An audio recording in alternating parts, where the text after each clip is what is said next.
think we're live. Pushed live like a minute ago and it's just spinning and spinning, and we're back to the light ray belt.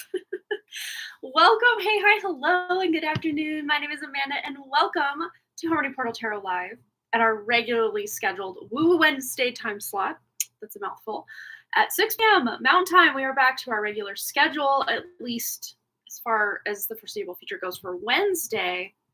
This Friday, though, may be different, and next Friday, just because we have a concert at some point, a camp getting out at noon-ish this week and next week. So Friday time slot.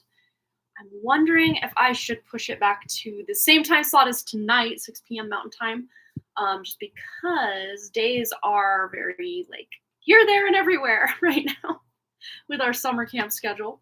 But I think after this week and next week, that should die down for a moment, for a bit.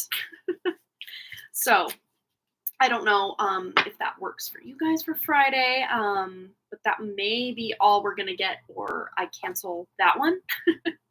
I don't know. What do you guys think? How's it going? Hi, Brandy Lynn. Hi, Banana Anna S. Hello, Michelle De Leon. Hello, KK. And we already have a donation from Michelle.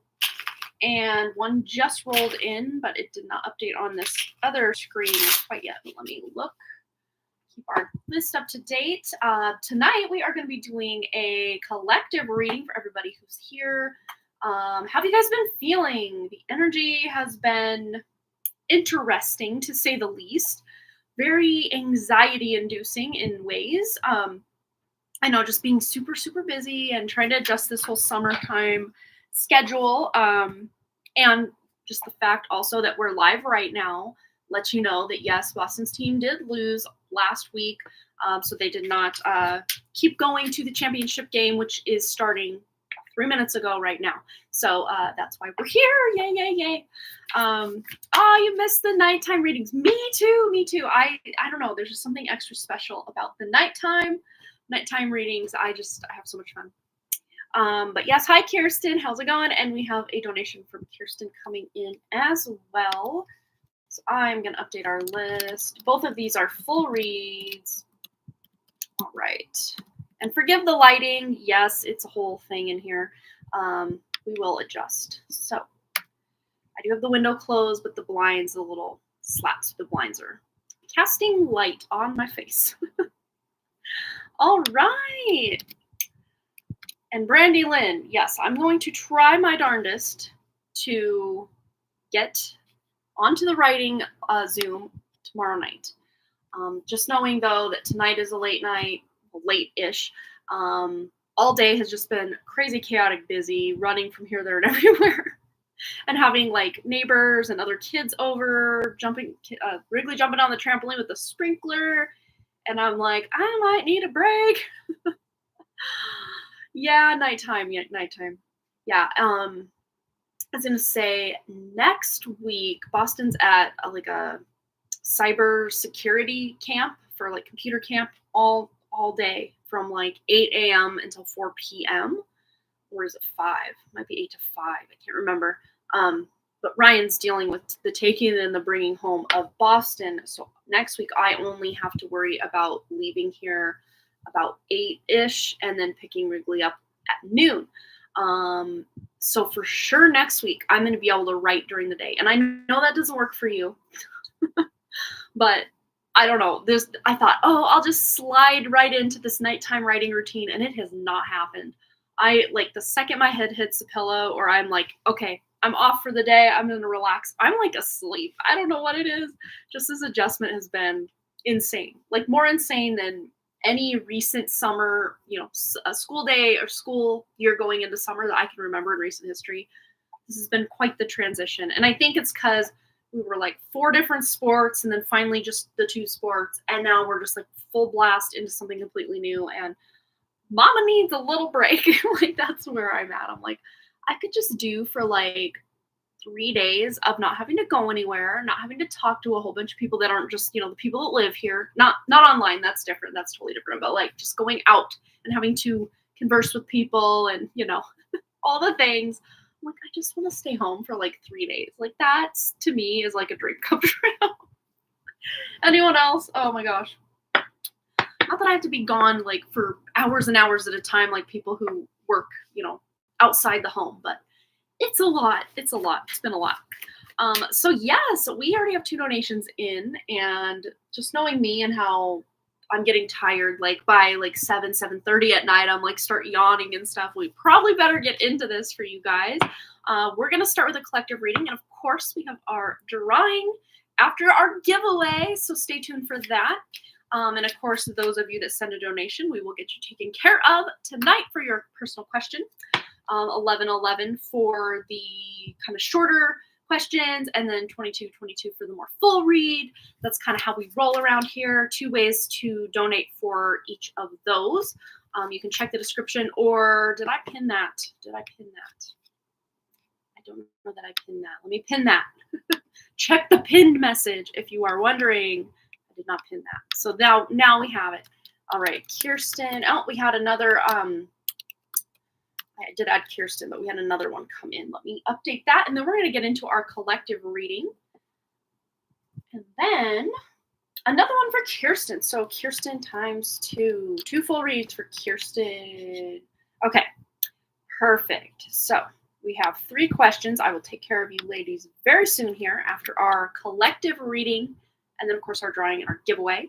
I did have, I guess, a quick little candle update. Well, my phone has been completely out of space, as you guys have known for a minute now. But I was able to clear some things off to my computer before the whole shebang was like, oh, wait. You're trying to do something productive. We can't let that happen. I don't know what it is about. If it's the phone is too out of space or the computer's not compatible with it anymore, I have no idea. But it will not let me, or if it does let me, it's a very slow process. I feel like I'm working like dial up, but like there's no internet connection needed to plug my phone in and transfer videos and photos to my computer. So I have no idea what's going on. But I did make a few new amazing, like the scents on these are amazing, and I'm just obsessed, especially with this one. It's called Wild Mountain Honey. So it's like a wild flower. I know jasmine is one of the flowers, and honey, Wild Mountain Honey. It's very sweet and floral, and I'm just obsessed with this candle. I no longer have it.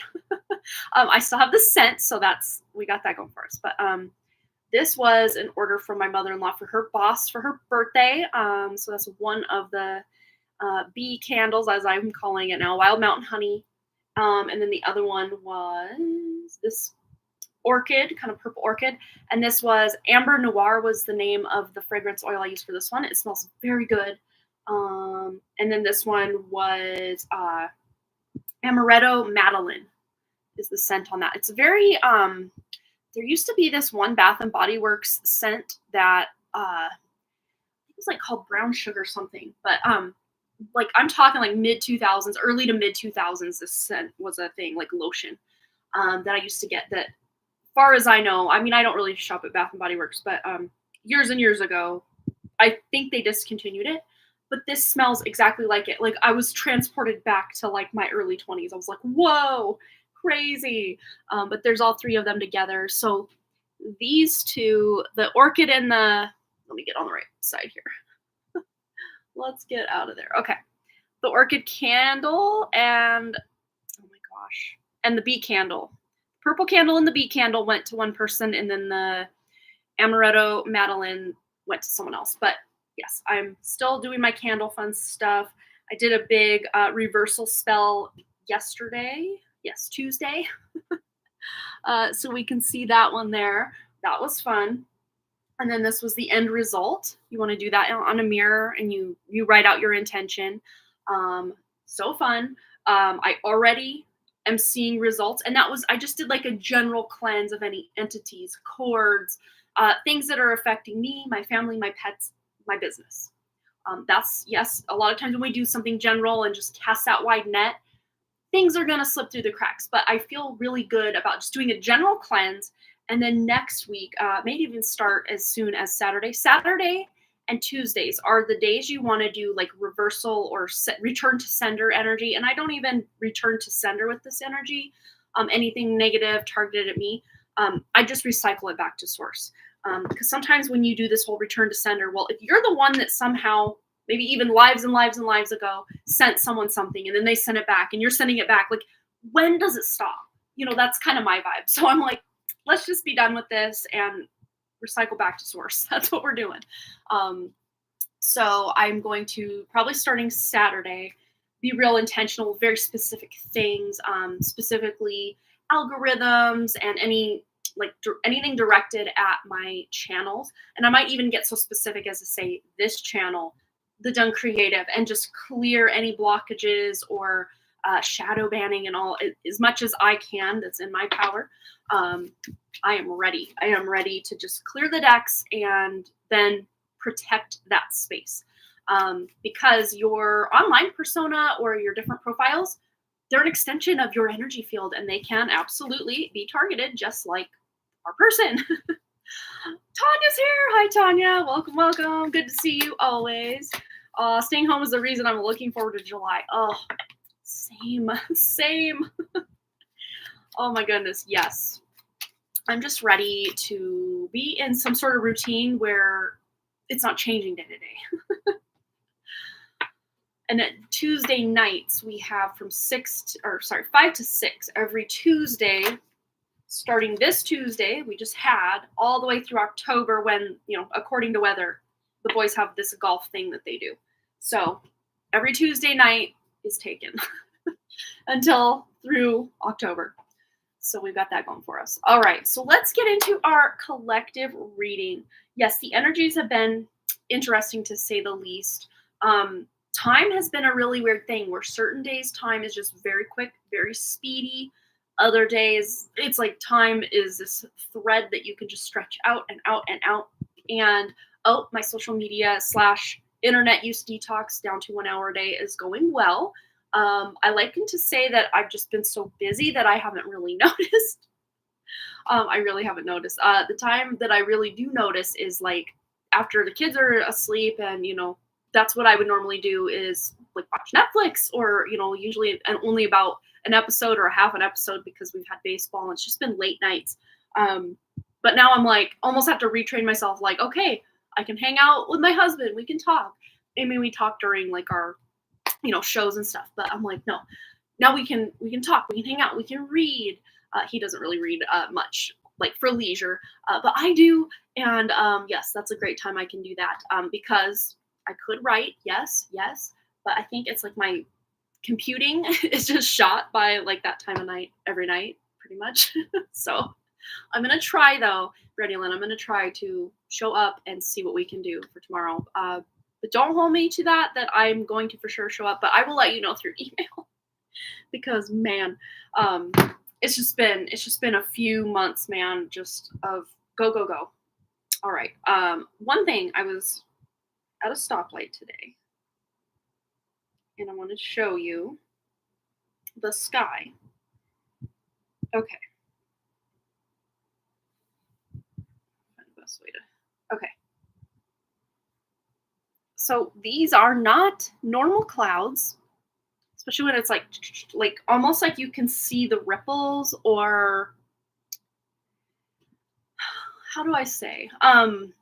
Yeah, it's frequencies. You can see the energy, the frequencies.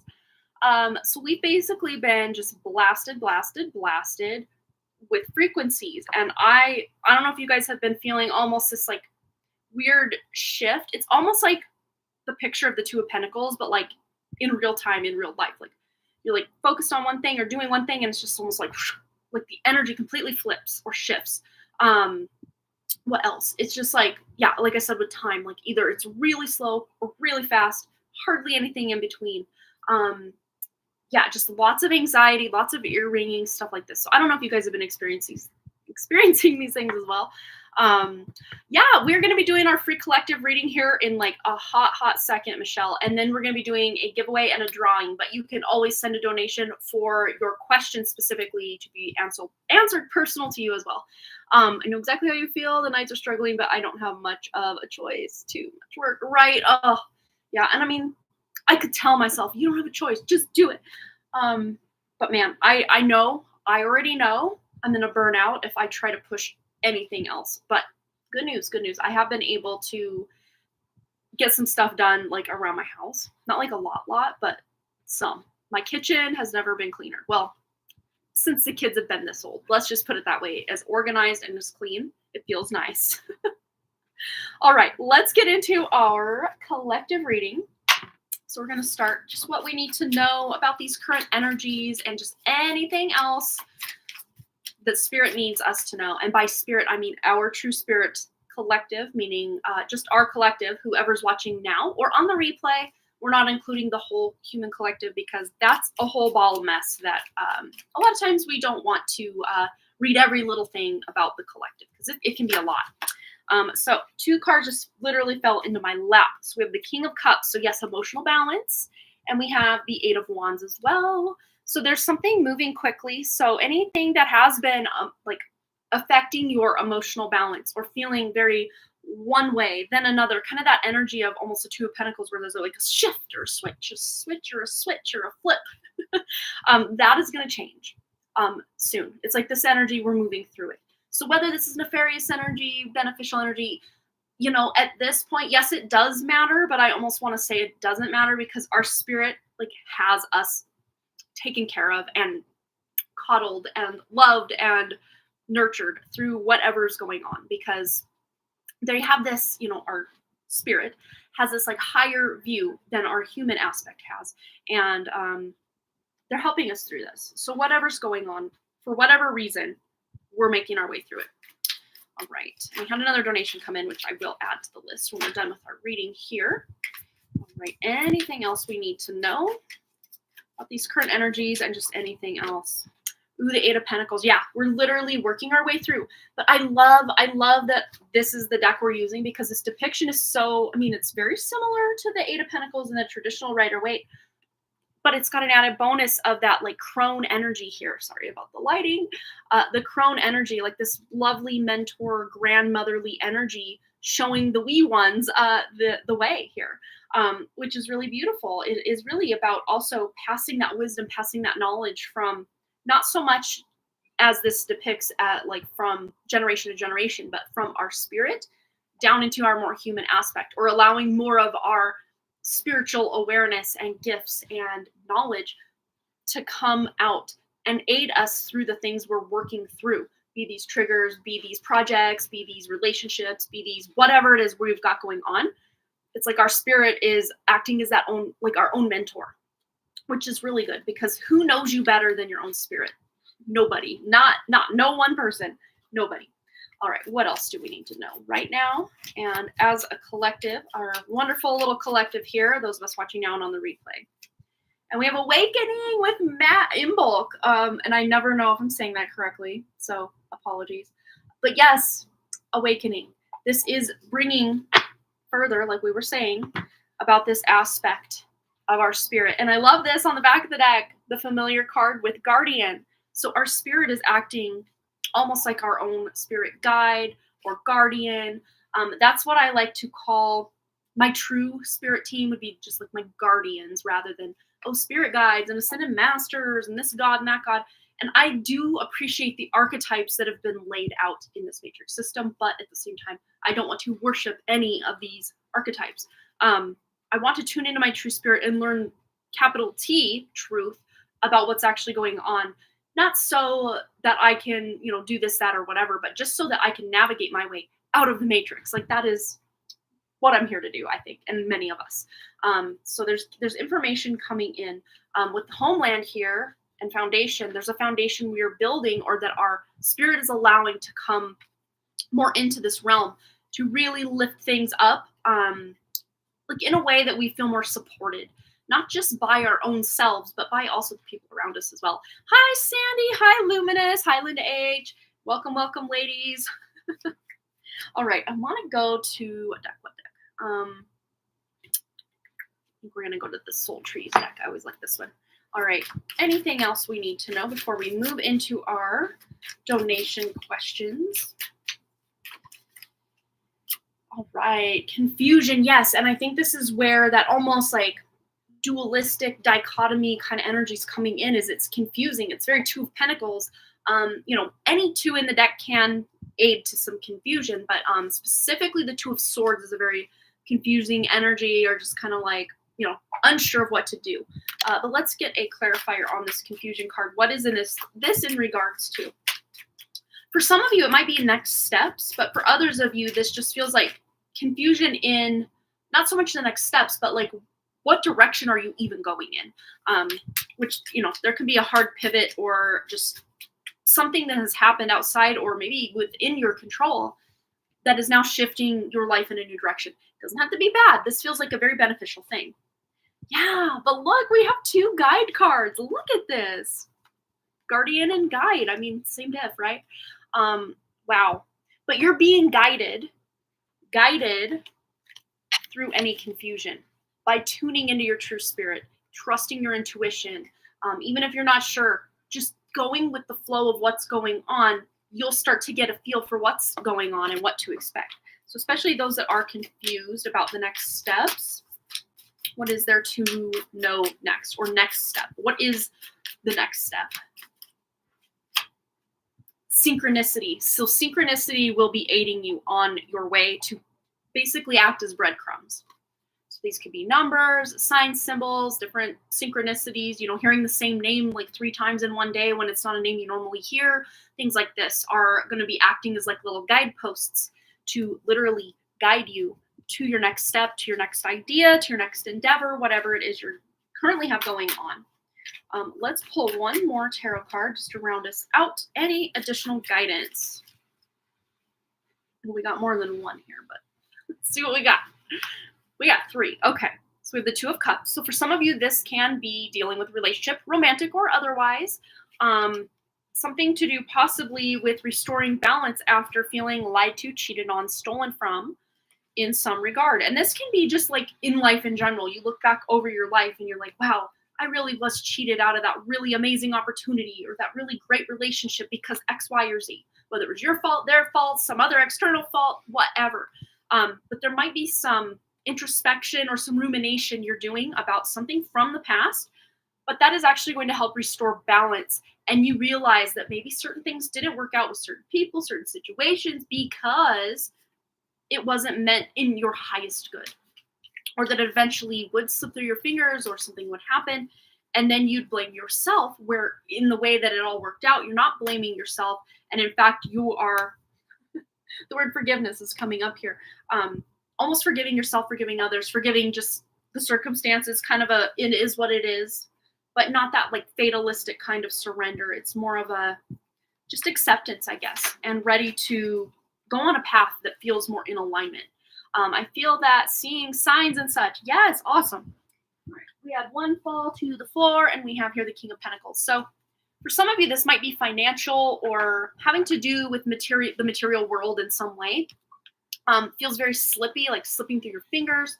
But the fact that we picked it up, we've acknowledged it. It's like this energy, anything like, especially those of you that have struggled with money, in the past or even currently, it's no longer going to be slipping through your fingers. Eventually you'll find a way to start building that wealth of those resources, that time, time and health are some of our greatest wealths that we, really don't sit there and take that into consideration a lot of the time. If you have some time and you have your health, that is like pure and true wealth right there. Can't beat it. But if you have maybe neither of those things, or only one of those things but not the other, things can be difficult. All right. So putting these back, but I feel like I need one more maybe from our gummy bear deck, as I like to call it. Anything else? Closing statement, closing arguments. And we have here contentment with the number 3, Taurus new moon. Look at that. Well, we are going to be having, or probably just had recently, in Western astrology, the Taurus new moon. So something that happened during the Taurus new moon, for those of you that are more following Western astrology, I think that's taking place any time now, or maybe that's the new moon we just had was in Taurus. I'm trying not to purposely follow any of the moon cycles anymore or give it much credence or thought. When it pops up, I mention it. So if you want to take that information and run with it, cool. If not, cool. All right, so I'm going to update our donation list, and we're going to get hop right to it. Yes, yes, we are. Okay, make sure these are all. There we go. Okay. All right, so Michelle is first. Oh, you're so welcome. Absolutely, Banana and S. Always a pleasure to do these collective readings. I have so much fun. Okay, so we had a few more donations come in, actually. I love Wednesday evening because it just feels like there's more of us here. Like, it's more dynamic. I love this. Not to say that during the day is less than, you guys know what I mean. Okay, so we have 3 for Kirsten so far. And then a 1 card. Kirsten. And Sandy, just Sandy. Okay, so 3 for Kirsten that are full reads. And then plus 1, I'll just do plus 1 card. That'll let me know what it actually is. Even though you guys know I don't ever just do 1 card because I just can't. I don't know why. Just Sandy. Full read. Okay. So let's get into it. Michelle, let me know that you're still here. I'm pretty sure you are. You were here a moment ago or a little bit ago. I do get long-winded though. We've been live already 25 minutes. Where does the time go? I swear, if I ever need time to just pass, I should probably just hop on a live stream because I don't know where the time goes. It's like I just talk and talk and talk and the time just slips right on by. All right, I had to add some lotion to my hands. They were dry from some of these cards. All right, so the collective reading was spot on. Well, I'm so glad it resonated with you, Linda. Cool. All right, Michelle. Well, regardless, I'm going to turn us over a new leaf here. Get us a new timestamp just in case we need it. I will start for 2628 for Michelle De Leon. And welcome, Michelle. It's been a hot minute since I've seen you. It's always a pleasure to see you around. Let's get into your question. All right, head over. So 1, 2, 3, 4, 5, 6. Make sure I got everybody. So 1, so 4, 5, 6. Yes, I have everybody up to date on our list. Okay, so Michelle De Leon would like a love reading. Oh my goodness, for you and your new boyfriend, please. Is he the one? Oh my goodness, well, congratulations on the new boyfriend, the new relationship. Let's tune in. Ooh, we have enlightenment. With enlightenment, there is no separation. We recognize that we are one with the divine. So there is maybe a spiritual component or aspect or reason that you two were drawn together. We're going to go to this deck. And of course, we're going to do some tarot as well. Michelle, tuning into Michelle De Leon's true spirit in regards to her new boyfriend. Is he the one? What does she need to know? Oh, yes. I could totally feel that with that enlightenment. There's definitely a spiritual connection here, but this is a soulmate connection. And you have found your romantic counterpart. So this could totally be the one if you want that to be the case, or if this person wants that to be the case. Yeah, there's love here for sure. A lot of potential. But let's tune in with the tarot for Michelle. Hello, Brianna. Welcome. For Michelle, is her new boyfriend the one? What does she need to know about all of this? And we have here 10 of Swords. So you have actually cleared a lot of just past negativity, past just junk that was kind of cluttering up, having a clear and beautiful connection. He may have a lot of past baggage in love, but that I don't want that to deter you. And, who doesn't, right? I don't want that to deter you from feeling like this isn't a good fit, because this is like wish fulfillment. This is like, finally, things are going better. Things are going well. This is what I've been waiting for. So it's like putting an end to a lot of this just like dead end relationships, or relationships that you felt were really great. And then out of nowhere, like something shifts and you feel like you're back to square one again. You've closed out some cycles, whether you know it or not, whether you've purposely been working on that or not. Cycles have been closed. So let's see, as far as your connection with this new boyfriend and, your relationship together. And we have here 5 of Swords. So yes, it's interesting because I'm not even reading this as your connection together, even though that's what I asked. This does, again, feel like stuff from his past baggage. something to do with a child. I don't know if he literally has a child or there was like a miscarriage or something at some point in his past. But the person connected with that. He says, I'm the first girlfriend he's had since high school, LOL. Or even just, okay.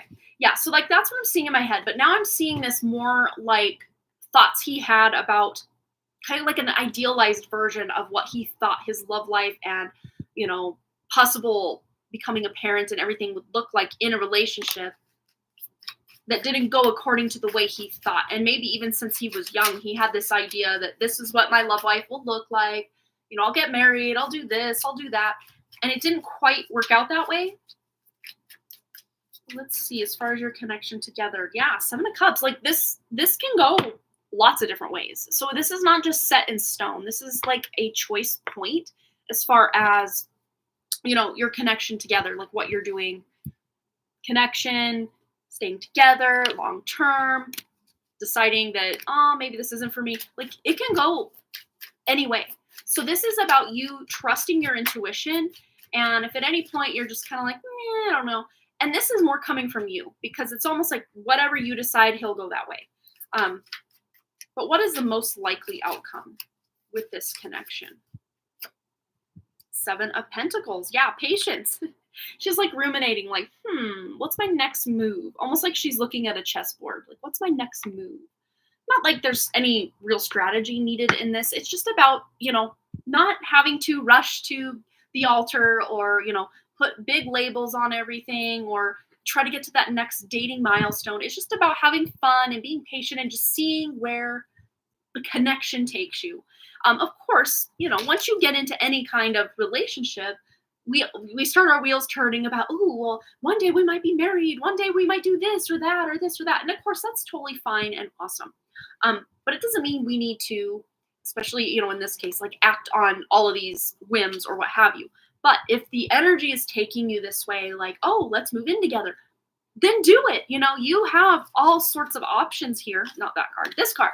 You have all sorts of options here. But I do see like this moving in together possibly at some point in the future. Let's see if we can get more information about that. Nine of Pentacles. Yeah, hard work paying off, like combining resources. Being able to maybe save money because you're moving in together and not paying 2 rents, 2 utilities, 2 this, 2 that. Again, though, there is this element of patience. It doesn't all have to happen next week, next month, even next year. There's patience here. So when the timing feels right, that's when you move. But we have 2 9s here. So there is this element of wish fulfillment. 9s are like a higher purpose energy. And you also have 2 7s. So the numbers 99, 77, higher purpose, and also like spiritual connection, spiritual reasons for connecting. It's all like, yeah, especially going back to this card, like it's all connected. So even if you don't feel like a deep spiritual connection right out of the gate, that's something you can build toward, or you'll start to really kind of come out of each of your spiritual closets with each other over time. All right, closing arguments, closing statements, anything else Michelle needs to know about this connection. And we have the High Priest. Yeah, exactly. Coming out of the spiritual closet in time. So you might have already talked about witchy topics or woo-woo topics or something, and just kind of getting a feel for, you know, how he feels about certain things.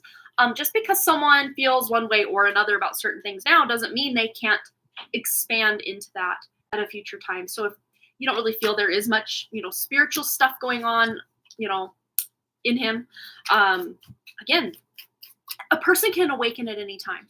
But if you already do feel this kind of spiritual pull or connection, yeah, you do talk about all that. That's awesome. I could feel it.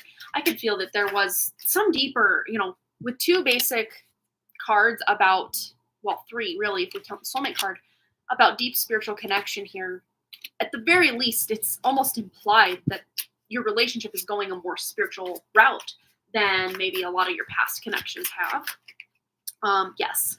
But there's also a lot of passion, a lot of desire, a lot of just excitement and flirting because it does feel new and it's fun and that's amazing. But there's like this motivation to keep the torch going. It's almost like I'm seeing that. Correct me if I'm wrong. I think this is the year of the Olympics too, this summer.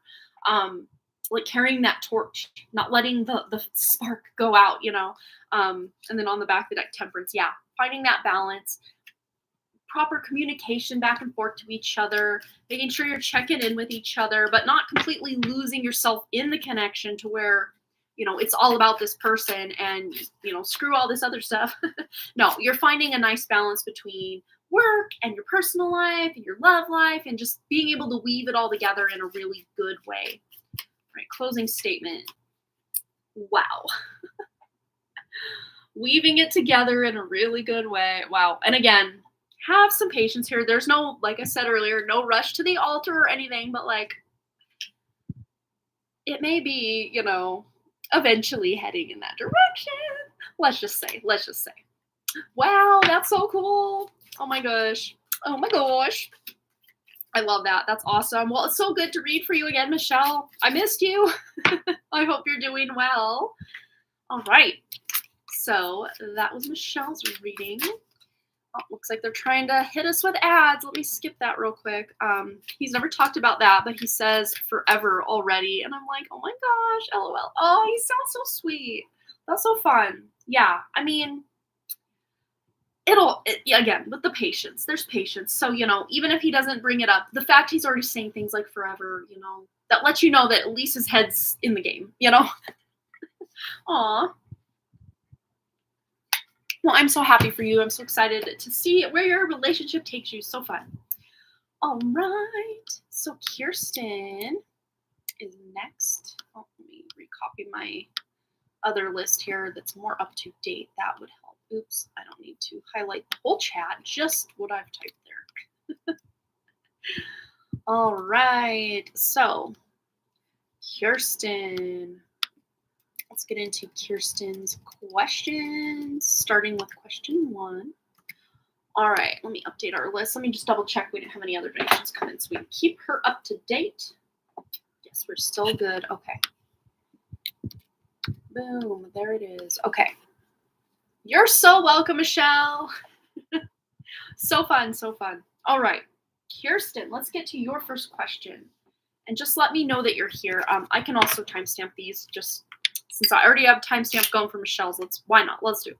Okay, so we have 37 minutes on the dot for Kirsten's first question. And of course, the other questions will be subsequent. So, of course, with the timestamp. Okay, here we go. Oops, I just messed up my email. What did I do? Oh, I went to my sent folder on accident. I don't know how that clicked over, but oh well. Okay, Kirsten, let's go to your question. Your first question here is, what is the future of the relationship between me and Mansuk? I hope I'm saying that correctly. What can I expect? Okay. I feel for some reason going to a different deck. Okay, so we're going to go to the Lovely Ladies Tarot for this question for Kirsten. Okay. The future, tuning into Kirsten and Mansuk's true spirits. The future of the relationship between Kirsten and Mansuk and what they can expect. Only in alignment with their true spirit. What do they need to know? What does Kirsten need to know? Here it is. Balance. Okay, we have 9 of Swords. It kind of landed sideways. So there might be some anxiety or stress already in this connection for some reason. And what is it? I guess we will find out. Is there a distance between the two of you? Like a long distance? Is this like a long distance thing? This is almost what I'm reading this as, is like the anxiety of making this official or making the distance go. But there is a strength here. So there will be like this needed inner strength or, faith almost to make this connection work. All right, so as far as a romantic love connection between Mansuk and Kirsten and the future of this connection, what does Kirsten need to know? Physical connection, the sacred union of bodies, two becoming one. So it's almost like it's going to be really difficult to know who he is, or, we can learn a lot about someone even online these days, or, however it is you're in communication with him. Because there are certain things we share about ourselves that maybe we wouldn't feel comfortable sharing with someone, in person. but it's almost like you won't fully know that this is your future person or that this is the direction to go until you do meet him in the physical reality, in the physical world. Oh, he lives in Virginia, but he's been after me since I've known him for months. But let's see. Yeah, it's almost like about meeting in the physical, or even like meeting halfway, or him coming to see you, you going to see him, that will kind of determine, because you'll know, you'll have a very clear knowing, either yes or no. But let's just see what else the cards want you to know. Okay, Spirit Soul Path. Ooh, what's this? Okay, let me get these cards. They just kind of did a thing. So there might be just a bit of stress, a bit of, again, going back to that Nine of Swords, stress, anxiety, a bit of worry, a bit of like kind of chaotic energy just to be able to get together. But we have here Spirit Soul Path, a personal evolution within your relationship. So there is this kind of spiritual unfolding within your connection, but then love language affirmations, loving words hold great power. So that might be his love language, is like words of affirmation. Love language, words of affirmation. Yeah, so let's see. Anything else Kirsten needs to know about this connection in the future? Fearless love. A courageous leap into the unknown. It's really hard to read this little tiny font. I don't know why. Tonight I'm having a hard time. Yeah. So this would be like a leap into the unknown, meeting up with him in person because he is at a distance. Let's see. What does Kirsten need to know about the future of this connection? King of Pentacles. So it looks like he could take care of you very well financially. Yeah, I see that he has some sort of like corporate, like big jobs. Yeah, I could see like a meeting halfway for sure. But yeah, he could definitely, like, with what he does now and what he makes now, like he could totally be able to support you and your life together. Yeah. 7-Elevens. Oh, wow. I love their Slurpees. Oh my gosh. Back in the day as a child, we would walk from my dad's house in the summer because we didn't have them in Montana, in Idaho. We'd walk from my dad's house. It was like less than a block, really. Block to a block and a half, maybe, away.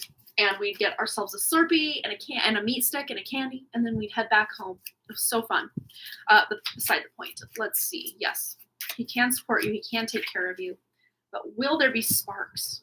Ooh, connection. Your connection is eternal and unbreakable. Ooh. So, yeah, it's almost like if you want this to be your person, this can totally work. But it's about taking those actions. Meeting in the physical would almost feel like, yes, you're like taking leaps of faith by, communicating back and forth and doing all this and that. And you're probably learning a lot about each other.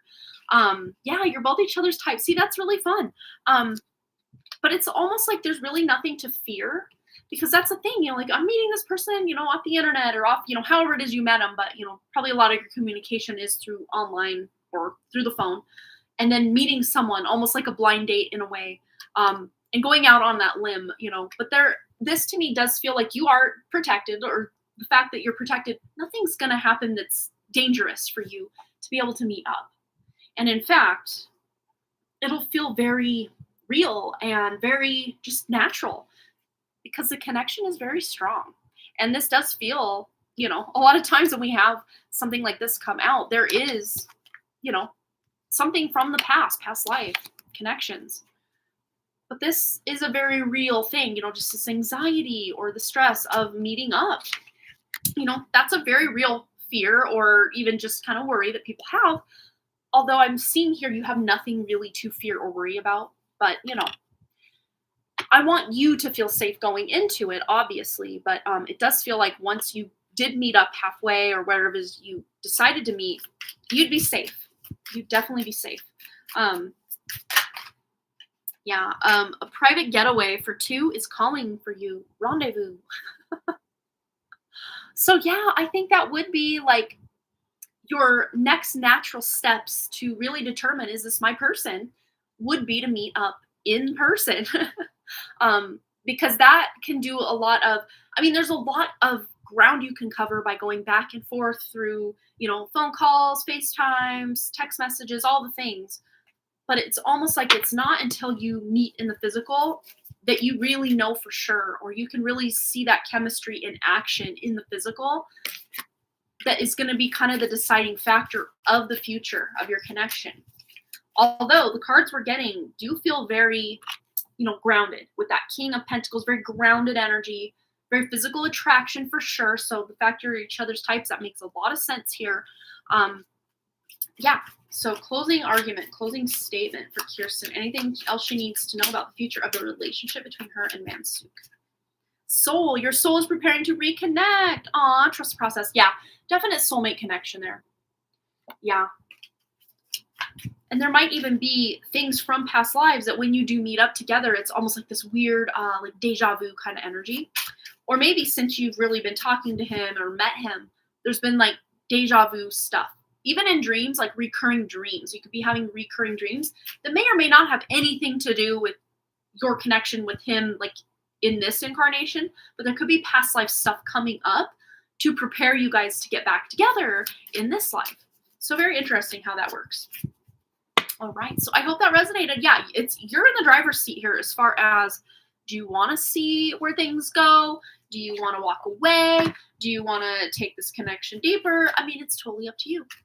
And it does feel like, much like we were talking about with Michelle, like you really do feel like in the driver's seat. If you decide to walk away, the connection can end.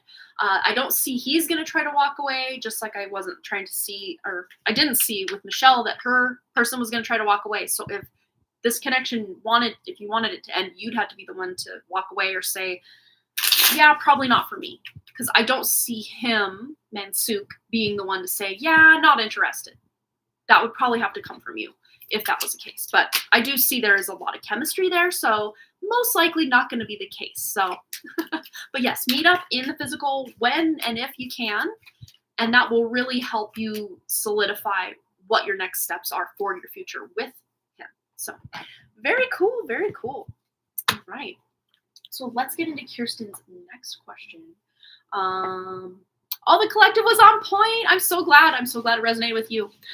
He's been loyal to me for months. He never stopped wanting to be with me. He just wasn't ready to be official till today. Aw.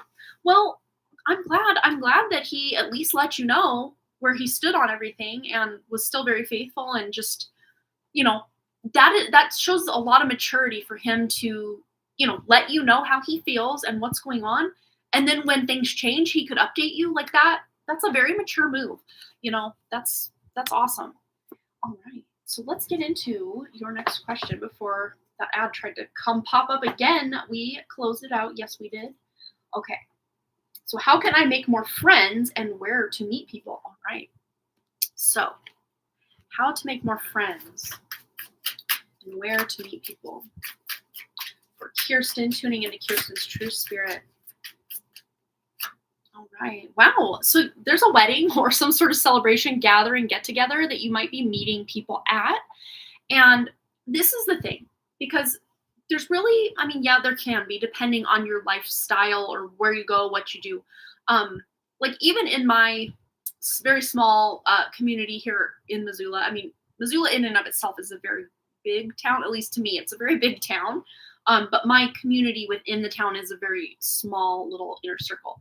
But I can't count, even on both hands probably, the number of times that, I kind of click or vibe with, one of my boys' friends' moms, or, someone who, like even one of their teachers, my oldest son, when he was in kindergarten, me and his kindergarten teacher were like soul sisters. And it was really weird because, there's this kind of official thing that, okay, she's the kindergarten teacher of my son, but like we really click, we really vibe. And, and we'd always like say, oh yeah, we need to go have coffee together, or we should go do this together. And then like, it just never happens. Cause people say things and thinking in the moment, yeah, that'd be awesome. And then like, it just never returns until you see that person again. And like, oh yeah, we need to do that. And then, so it's almost like if there is someone in your life that you're saying you could do something like that, it would be almost to just finally then follow through with that. Oh yeah, we should do it. Yes. There's like follow through here. Committing to something or someone, again, not in a romantic way, because we're looking for friends here. There's some sort of celebration. maybe even like a store opening. That's really random and weird. Say like a store opening or like a grand opening or grand reopening for something. You're meeting somebody. The Tower card. Maybe even someone from your past coming back. Yeah, I see like at least 2 or 3 connections for like female friends that are potential friends for you.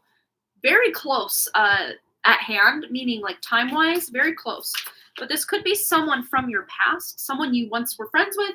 I don't see that you guys had like this big raging falling out or anything. It's just kind of, life took you separate directions, or, you used to work together. This is someone maybe you used to work with for sure. Yeah. Someone you used to work with.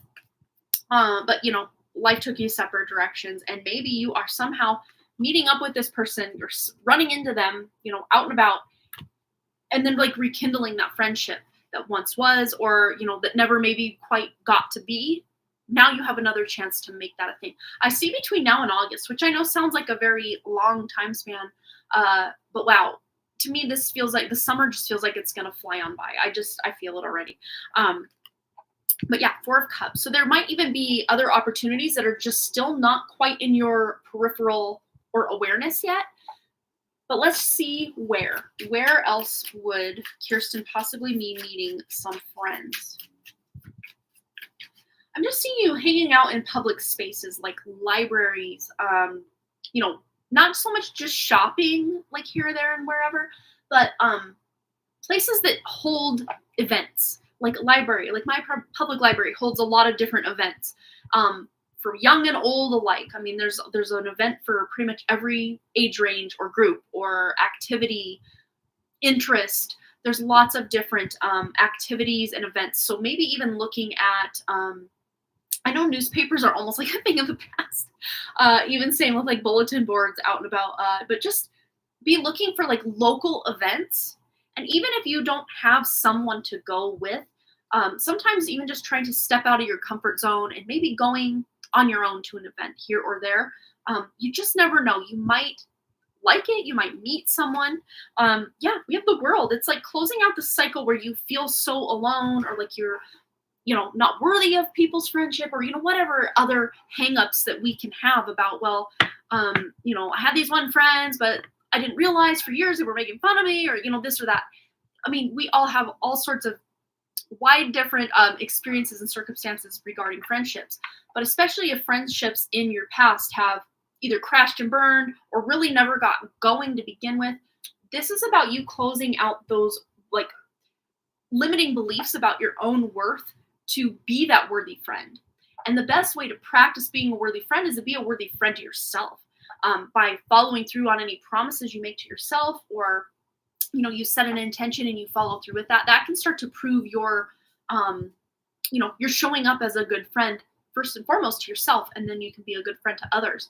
Or if it's kind of the opposite problem you've had, or maybe it's been a mixed bag you've had, but where you're like this overgiving, overextending friend, and you seem to or tend to possibly attract these friends who just want to take all that you have to give, but they never really want to extend that invitation, or, oh, let me pay for your coffee, or let me pay for lunch, or, you always buy our drinks, let me buy your drinks, whatever it is.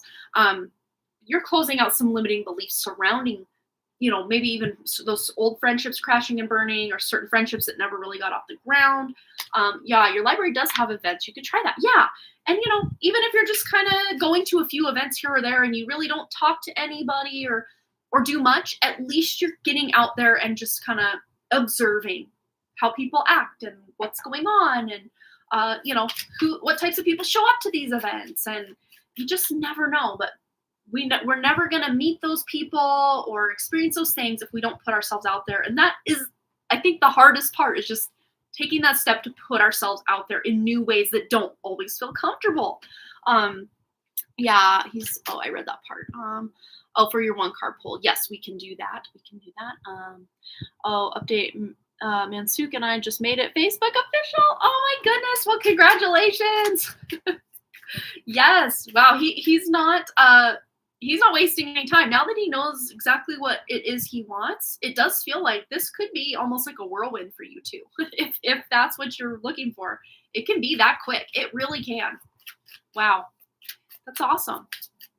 Okay, so we're just moving right along. But yeah, just local events, just local places, just getting out there, stepping out of the comfort zone a little bit.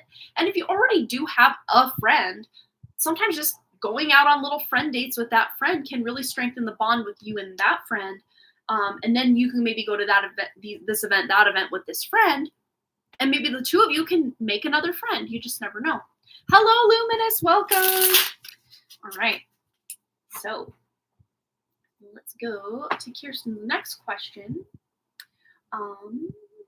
Well, since you do have your one card, let's do that one, and then we'll do your other one. So, because I don't want to lose your question here in the shuffle. One card poll is: should I go back to work at the after-school program or find a new job? All right, let's tune in. Is in Kirsten's highest alignment with her true spirit to go back to the after-school program? That's what we'll ask first. Is it in Kirsten's highest alignment to go back to the after-school program? All right. Let's see. Ooh, this one's going. Okay. Justice, balance. I just heard, why can't we do both? So I don't know if you were kind of going back and forth between two things. Of course, if they're both part-time, you can make that work. But if one's full-time and one both full-time, that could be difficult. Or if one's full-time, the other's part-time, still can maybe sometimes be difficult. So it's almost like, especially if that after-school program, as you say, is most likely part-time because it's only after school, that would allow you time for yet another part-time job or like a side hustle, something that you're kind of cultivating on the side. But let's just see if it is in Kirsten's highest alignment to return to the job of the after-school program. Nine of Pentacles, hard work paying off. You might even be promoted within that after-school program. Yeah, very interesting. It's like you're moving up. I just heard that song from the Jeffersons, Moving On Up. You know that song? Yeah, so it's like you're moving up. Or by returning to this job, it will make something clear that, okay, this isn't for me, or, oh my gosh, now I know what I want to do. And then you're moving on up. So we just never know exactly why we're called in certain directions. And, you know, maybe the direction you're feeling really called, thinking this is going to be my life, this is what I've been waiting for, is actually nothing but a stepping stone to that next thing, or the next thing, or the next thing. You never know. You really just never know if it is going to be the end all be all, or if it is but a stepping stone. And I do feel that this after school program is almost acting like this catapult energy or stepping stone for you to really like hone in or like center in on what is meant for you. And of course, I do feel you do have a good time at this job. It just may not at times pay what you're hoping it would pay. And that might just be what it is because it is part-time rather than maybe full-time. But yeah, I can totally see the confusion, or the kind of like one day you're like, yeah, I'm definitely returning. And then the next day you're like, yeah, but I could probably do this. Or, you know, you're like maybe a day's going back and forth. But as far as your highest alignment to return to the after school program, Four of Pentacles. And I always get a clarifier on the Four of Pentacles just because it is one of the most dualistic cards in the deck.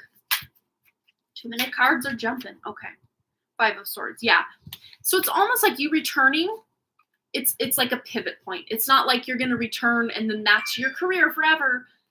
But in you returning, this is somehow going to open up this new opportunity or put you in alignment with certain people that you wouldn't have met if you hadn't returned. Like, again, it feels like that stepping stone to the next. So I say it is in your highest alignment to return to the after school program, but you're also cultivating, you know, other eggs in other baskets, so to speak. So yes, I would say it is in your best interest for now to return to that when the time comes, because there's more information that will be unveiled at that time. As far as this whatever other job, let's just get timing on a different job that's not the after school program. Timing for Kirsten on another job that's not the after school program. So it says give it 6 months, and then we have September, which we all know September is not 6 months from now. So I'm saying split the difference between September and 6 months from now, which would be what, like November-ish, December-ish, December. So between September and December, you're getting a lot of clarity and possibly even starting a new position somewhere else. Yes. Yeah. A need to dismantle the ego and get out of the materialistic mindset. Sacrifices made now will benefit you in the future. And I don't see this ego and materialism as like, oh, they don't pay me enough and da da da. No, I almost feel like, again, like clearing those limiting beliefs like you are with your friendships, but also in your worth at work. Because a lot of times when we question or have limits on our worth, self-worth, in a relationship or at work or in this friendship, we'll question it across the board in other areas of life as well. So there is this like big level up or overhaul that you're doing with your limiting beliefs surrounding your own self-worth. You're gonna see results across the board in your friendships, at work, wherever it is you work, and all sorts. Yeah, there's a big level up coming for you. My boss said she's not coming back, and then my coworker said the same. Oh no, one is getting promoted and the other wants more time with her newborn. Well, that makes sense. But yeah, you just never know though, Kirsten. Maybe one of these friends coming in is somebody you're going to meet through this after school program, and you and this next girl just click really well, and that becomes a friend to you. And maybe that's the only reason you return to this job is to find this new friend. And of course, within 6 months or so, you're moving on to maybe something else. But if you hadn't gone back, you wouldn't have met this friend. These two feel very connected. Your last question and this question feel just like this for some reason. So you may just be meeting some friends at work. Not only this after school, maybe new employment coming in, but also this next kind of shift you're making employment-wise to another job that you're meeting coworkers there that are going to become friends as well. So yeah, it's like you're putting yourself out there by possibly getting different jobs or different people coming into this after-school job that you have had. It's shifting things for you though. There's some big shifts coming. So buckle up and get ready for some new people to come into your life and new experiences for sure. All right, now we can move into your other full read. So how can I work my past anxiety and fear over starting a coaching business? Yes, I love this question because a lot of times we can just ask, well, what do I need to do to start this business? But the fact you're just addressing, just out of the gate, past anxiety and fear of even getting started, and that can even be deeply rooted in this fear of success, which a lot of us think, well, I don't fear success. I fear failure more than anything. But I'm really seeing that almost this like fear of success to where if you become super successful at this coaching business, then you won't even have any free time for yourself. And I just heard, let me stop you right there. And this is almost like your true spirit coming through to say, you have at any time the power to say, oh, I'm all filled up on clients right now, but I will put you on my waiting list. That way you're not maximizing yourself completely out, or, that fear of success, meaning you're never going to have a social life or have any free time because you're just going to be working around the clock. And no, you're the one in charge of your coaching business. If that's the case, you can set your own schedule. Yeah, I'm the same way. I fear both the success and the failure. So, it's not just one thing to work on, it's all of it. Right. Feels like hubris. Right. Oh my goodness. Yeah, it really is real. It's just so crazy, isn't it? All right. So how can Kirsten work past, and especially with the past? Like maybe you had thought, okay, this is going to be the month I launch this, because I was almost reading this not correctly, because I was almost like your past anxiety. But how can you work past it? Like get over it. Yes. I'm seeing the dichotomy of even the question, the way you wrote it out. I can speak, I swear. The way you wrote it out and the way I originally interpreted it. But yes. Okay, wow. So there's some celebration here, overcoming. But this is about you stepping into your power.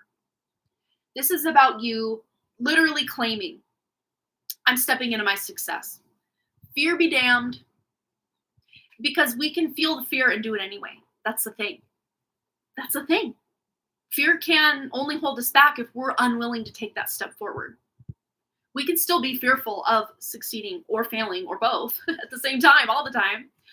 But we can still be making steps in the direction. And as you kind of get your footing with things, yes, our donation list is still open. We're still vibing and thriving over here. But as you start taking these steps, you start to get more in this comfort zone. Or it's almost like you're expanding your comfort zone rather than feeling like because we were kind of talking about comfort zone earlier too. So I think this is a very fitting. It's almost like all of your questions are somehow interwoven like a beautiful tapestry tonight, Kirsten. I love this. But this just tells me, and I got chills now. So this really does feel like a major life, big spiritual level up, like material world level up that you're doing. There's a big level up coming for you. But it's through no fault of your own from past actions, but also through a lot of hard work you've put in. So yeah, I love this night, crowd. I'm so excited. I love this. This is what I've missed since what, March-ish, when we started doing the daytime Woo Wednesday live streams. I've missed it. But yeah, this is really about you stepping into your inner authority.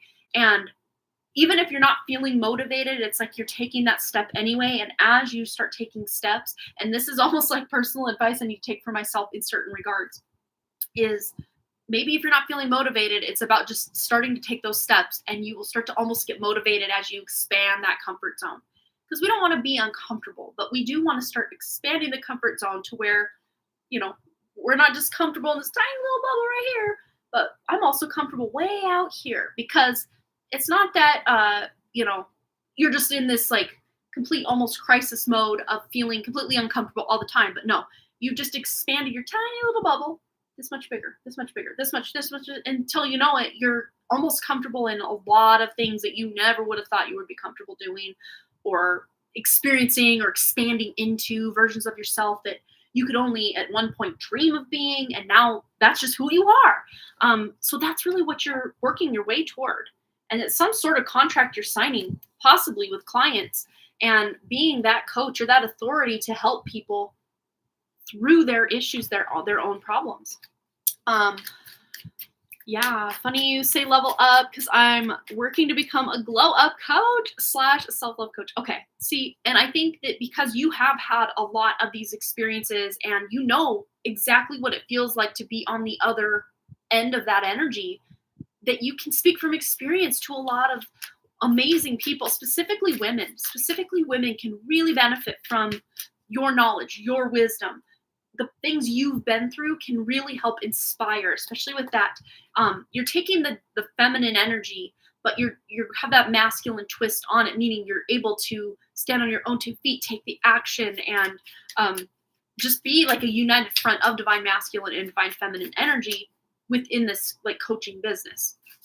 Anything else about overcoming this past anxiety and fear for Kirsten in starting her coaching business? Yeah, and then there's that divine feminine coming in hot, but also she's got a bit of a sharp tongue on her, so she knows where to draw the line with boundaries, and she's not afraid. And she is cloaked in blue with a blue bird and a blue glove, and just look at this. That is major throat chakra vibes right there. Expression, self-expression, communication, being able to speak it. I always call her speak it into being. It's like she says it out loud, it's going to happen.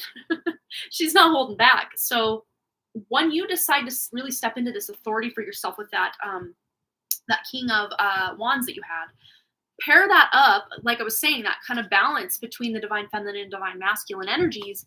The masculine energies of getting that idea or that inspiration or that motivation, and then taking the feminine energies of the Queen of Swords, of that expression, that communication, that coaching ability. It's like unstoppable energy right there. Yeah, boundaries are a huge part of it. Right.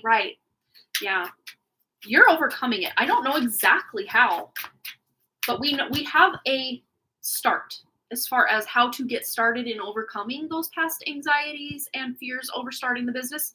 Is just start taking the steps. Even if you're feeling afraid, even if you're feeling like, who am I to do this? Even if you're feeling like no one's going to sign up to be my client, do it anyway. Start taking those steps. And before you know it, you're gaining that confidence under your belt. You're speaking your truth. You're making things happen for yourself. Closing statements, closing arguments, anything else Kirsten needs to know about starting her coaching business, and first and foremost, overcoming the past anxiety and fear over starting the business in and of itself. Yes. Just get started. Even if you feel like you're very green, or what do they call it? Like wet behind the ears, or, well, there's people that have been doing this for 30, 40 years and I'm just getting started. It doesn't matter.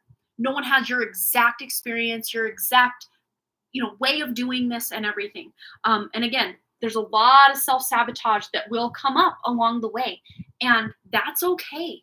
That's okay, because we can do a lot of healing, or as I like to now call it, peeling, in one fell swoop. But there's always further layers that are coming up at all times, because just being in this human meat suit is almost like just constant trauma.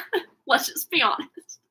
So it's going to come up. The self-sabotage, the entities speaking through your thoughts, especially if you are trying to level people up and help people, of course, they're going to come at you, bro.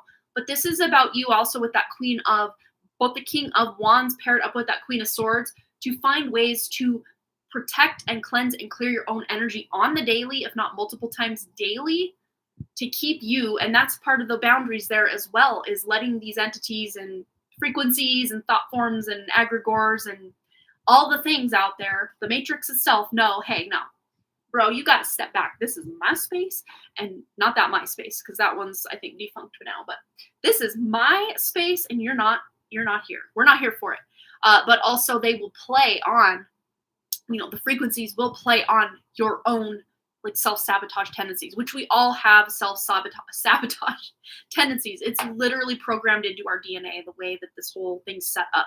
It's just about, and even if you mess up and you do sabotage yourself one day, that doesn't mean you have to throw it all away and start from scratch. No, maybe there was one setback, but you can use that almost as like with your arrow, you got to pull back one, pull back.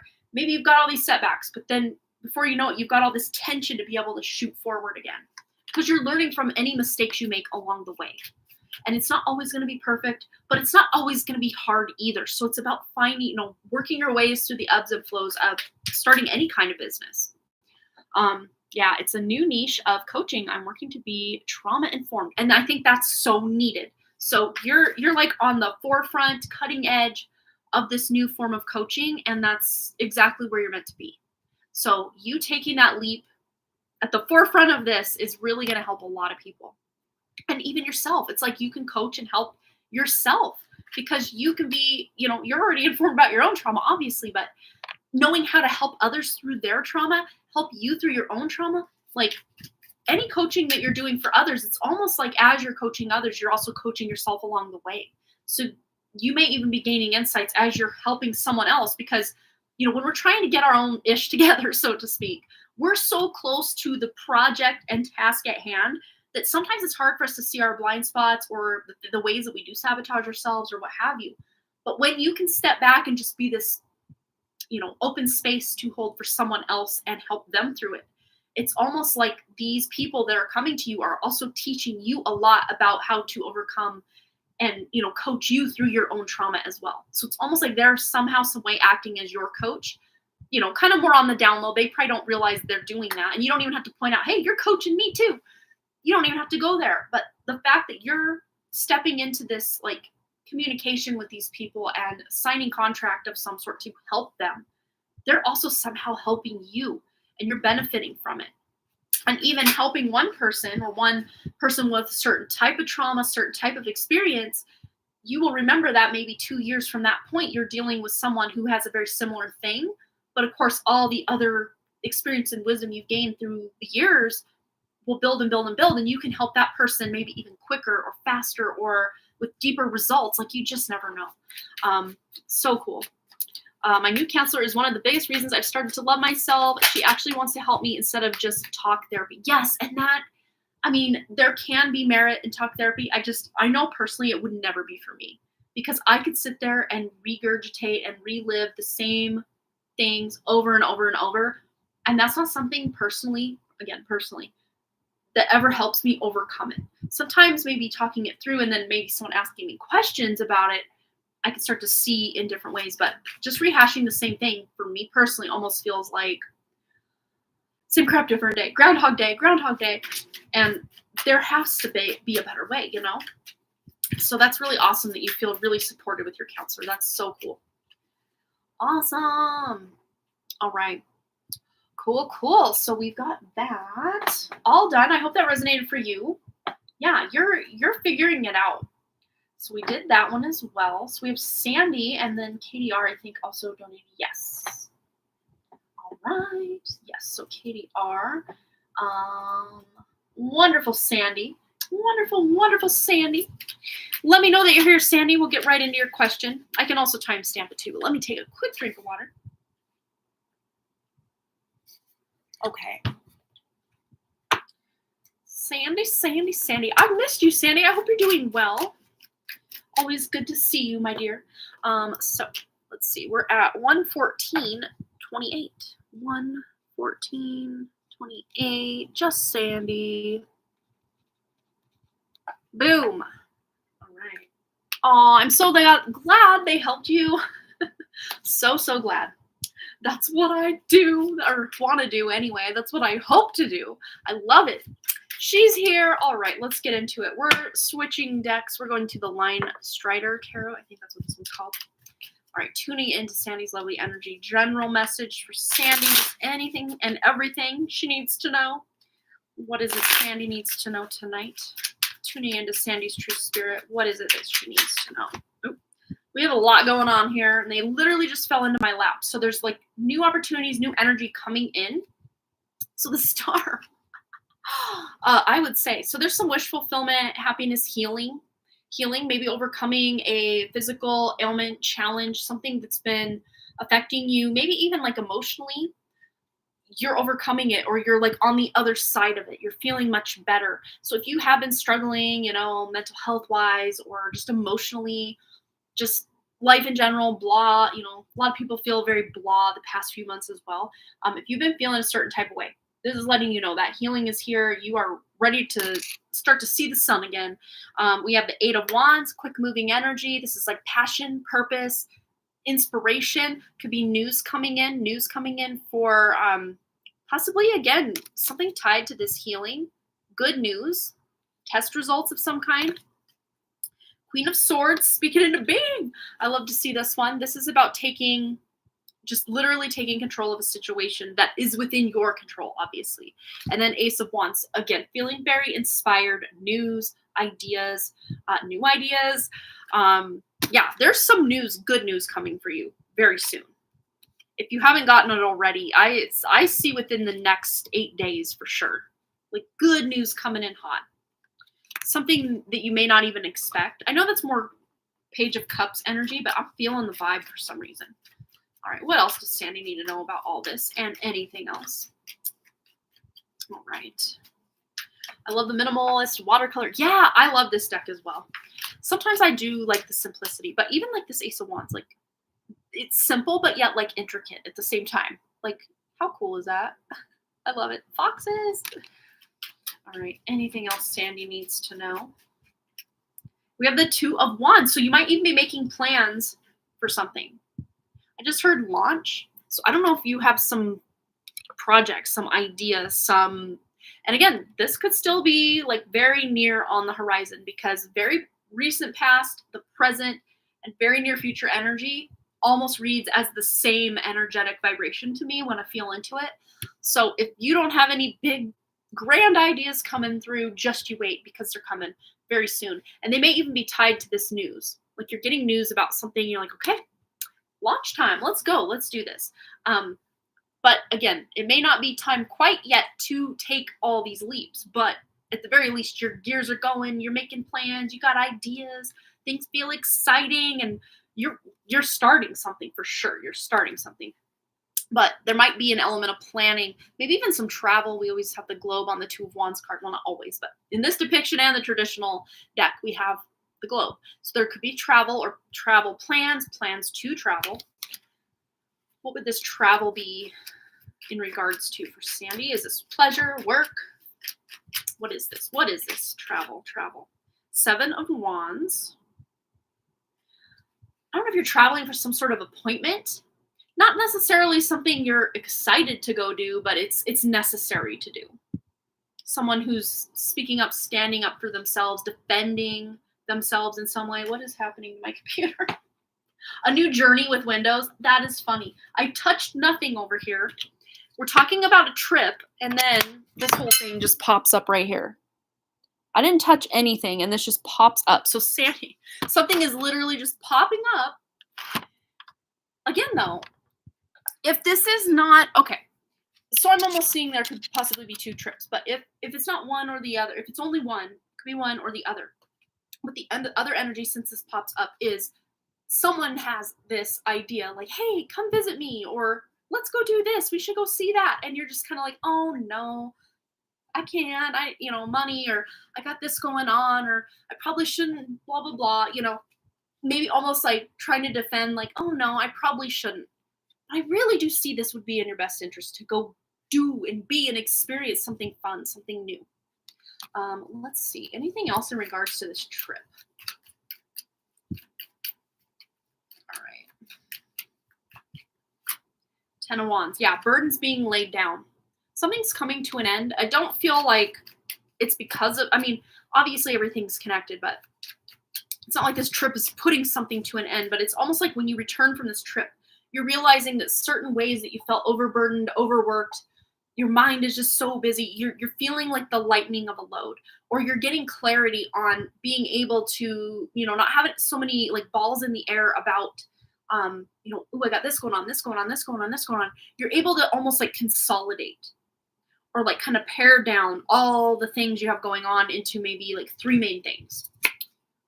The Hierophant, yeah, maybe even signing of a contract. Yeah, so we have like trips possible. We got a signing of a contract. There could even be like just moving forward on that next big milestone of something that you've had planned for a while. Let's get a clarifier on this Hierophant. The Empress, feminine energy.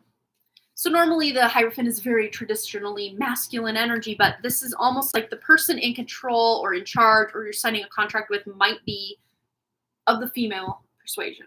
So yeah, especially like younger female than you, more like childbearing years, anywhere from, I'm seeing her like in her 30s to maybe mid 40s is the age of the female you may be dealing with or talking to, signing a contract with. Maybe even into late 40s, like 48. Interesting. What else does dear Sandy need to know? 5 of Swords. So there's something from the past that felt like a falling out, a loss of a friend, arguments that's coming up. This, again, though, this is something from the past, but emotionally or mentally, it's coming back up because you're closing something out in regards to this. And it feels very feminine energy again. So it's not the same female, though, as the one we were just talking about. This is a different female. Different female energy. Something from the past you're closing out. What did this have to do with for Sandy? 6 of Cups. From your childhood. I don't know if you have a sister, female family member that's maybe around your generation this has to deal with. Something of a falling out, argument, people walking away, going their separate ways. But there's a return to this energy. Not necessarily this person's returning to your life or it's coming full circle, but again, this feels more like figurative and more like emotional closure. What else is this for Sandy? Yeah, you got lots of messages. We're all over the board for you, Sandy, tonight. But hey, whatever needs to come through, we're bringing it through. Queen of Wands. Okay, wow. So yeah, this is you so why this is coming up from the past is so you can step back into your power. Because this is Miss Sovereignty herself, as I like to call it. But this is just you just deciding enough's enough with all this old traumatic BS from your past, fightings, arguments. And this could be people you haven't even talked to in years and years and years and years. But there's something from maybe even your teenage years, maybe even late childhood years, like tweenage years, that's coming up for healing now. Even if you haven't thought of these people or this person, this feminine person, in a very long time, there's something you're reclaiming about that past energy. Such random stuff coming through. All right, let's see anything else Sandy needs to know before we close out. What else is going on in alignment with Sandy's true spirit? What does she need to know about everything we've uncovered or anything we've uncovered or anything in addition to? Protection. Yes, I love this. So this is about a magic circle. So protecting your own energy. And I think that's why, your own power is really coming to the forefront to allow you to let go of or release this stuff from the past, to protect you from having to keep carrying that burden. It's lightening the load. And I think, again, going back to the trip, it's like, even if this trip has nothing to do with returning to your childhood town or anything like you don't have to go that way. But there's just something to be said about taking a trip or a road trip or, a weekend away somewhere or, going for a very specific purpose at a distance. There's something to be said about not only the trip, but then the return home. It's like every time we return home, we're changed. Even if it's just a fraction of a bit, we're a changed person. So it's like almost like the hero's journey in a weird way. But it's like, even if this trip has nothing to do with your childhood, it's like there's cycles or traumas and stuff from the past that are being closed as a result of this trip. So, closing statement. Let's go to the shamanic medicine cards. Closing statements for Sandy. Anything else she needs to know? Here it is. Birth with renewal. And that's why I do believe you're closing out all of this old gunk and junk from the past, is to have this renewal or this brand new seed or energy or project that's now taking the place of all that old energy that was just taking up space and collecting dust in your life, literal or figurative, because you're ready for something new. We've got a child here, we've got an egg, we've got a sprout, we've got a bird just learning to fly. These are all brand new types of energies, and there's something brand new that wants to come into your life. But it's going to have an awfully hard time coming in if you're not clearing out the stuff from the past first. And sometimes, even if you do nothing to clear, physically clear anything out, sometimes, again, just leaving your location for a minute or 2 or 3 or 10, and then coming back from that trip, it almost like resets the slate, or at least gives you that clarity you need to be able to know what to reset or what to purge or declutter or get rid of energetically, literally, figuratively, all the ways, to be able to set the stage or prepare the nest for that new egg or that new opportunity, that new energy that wants to come in. So I hope that resonated for you, Sandy. It's always a pleasure to read for you. Yeah, lots of random stuff came in for you. It wasn't just one very clear-cut message. It was just lots of little things. So hope something resonated within that. It almost feels like word salad when so much comes through at once, and I'm like, what all did we just talk about? It almost felt like we almost did our own hero's journey just in that quick little reading there. All right. Okay. So, Katie R. I'm going to try to close this out. I think I can. I don't even know how it popped up or why. Who knows? I just take it as a sign, I guess. Okay, I would like access back. Give me access to my computer. Okay, we're back. We're back into the email. Here we are. Okay, so Katie R is next. And then we had another donation come through as well, which is Kirsten with a 1-card read. Hello, Katie. Let's get your question going for you. And then we'll get into Kirsten's 1 card. Okay, Katie. Hi, Amanda. I would like a message from Stacy. Thank you. Oh, you are most welcome. All right, let's tune in. A message from Stacy to Katie in alignment with her true spirit. What does she need to know? A message from Stacy. What does Stacy have to say to Katie? The Magician. Ooh.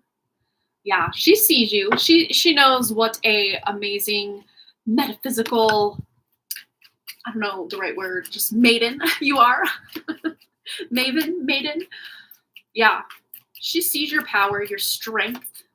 I know the Magician isn't quite the strength card, but there is an element of strength to the Magician. But it's like she sees how resourceful you are.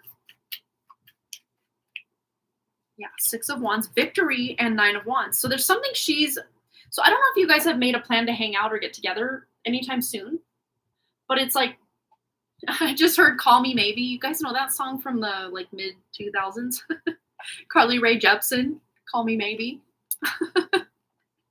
That song, I've not heard that song in a very long time. I know it was super popular. It went to the point where if I ever heard it, right after the mid 2000s, I'm like, make it stop. I heard it so many times, on the radio and stuff.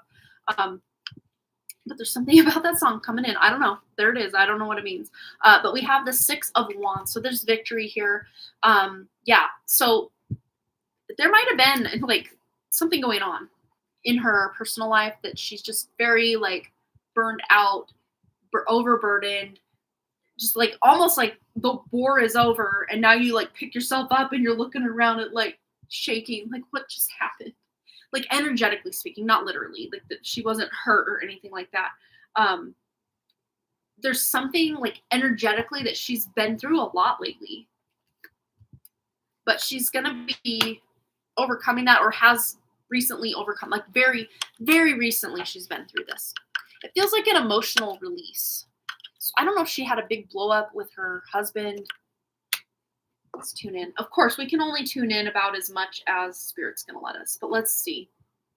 We use the romantic fairies cards just to see what's going on. This recent blow up, what's going on? Self-love. Wow.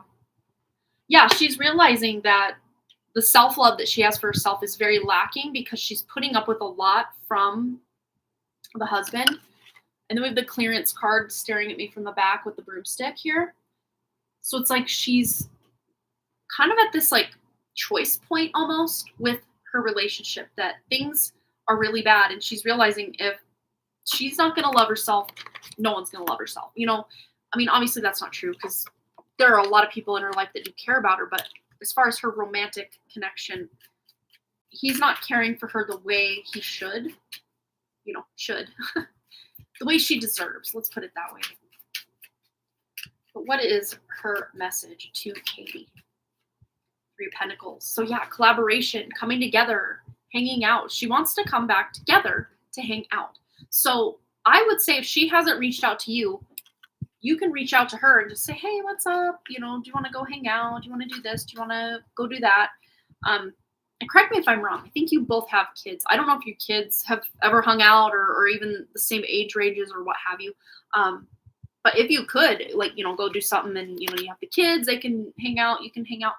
Sometimes that's just easier than having to try to, like, you know, find a babysitter or, you know, do all this and that. And again, I don't even know how old your kiddo is. But yeah, there's something about the kids. All right, what is Stacey's message to Katie?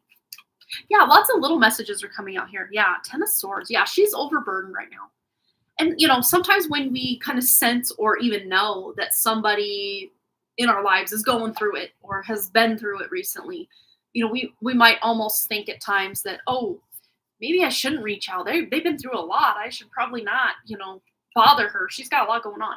But then, yeah, maybe sometimes that's the case. They don't want to be bothered.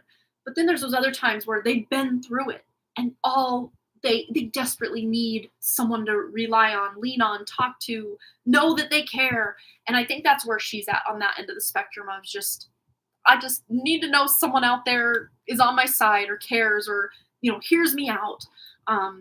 Yeah. Let's see, Stacey's message to Katie. Honest communication. Expect a heart-to-heart conversation. Yes, exactly.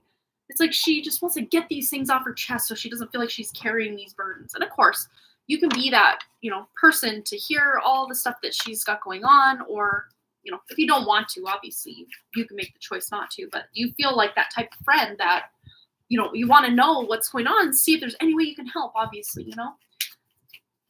Any other messages from Stacey to Katie? Yeah, ritual with invocation. Yeah, it's like a coming together of your energy, her energy. And I don't know if you guys have any mutual friends, but sometimes even if you did have some other mutual friends, hanging out in like a group to get like that group dynamic. And a lot of times if you are on the more spiritual side, it's like you get this spiritual friend, that spiritual friend, and you're all kind of together, or maybe even making some sort of, I have 2 thoughts. I'm trying to, like, which one do I say first?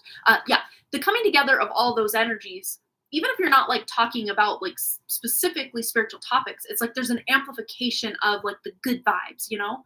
And of course, always when those amplification of good vibes come in, things always turn spiritual, or there's a lot of synchronicities, or it just feels so magical. And I think that's where that magician's coming in, is she just feels like it's like almost like a, I don't know, like a paranormal experience being in your presence, because just cool kooky things happen.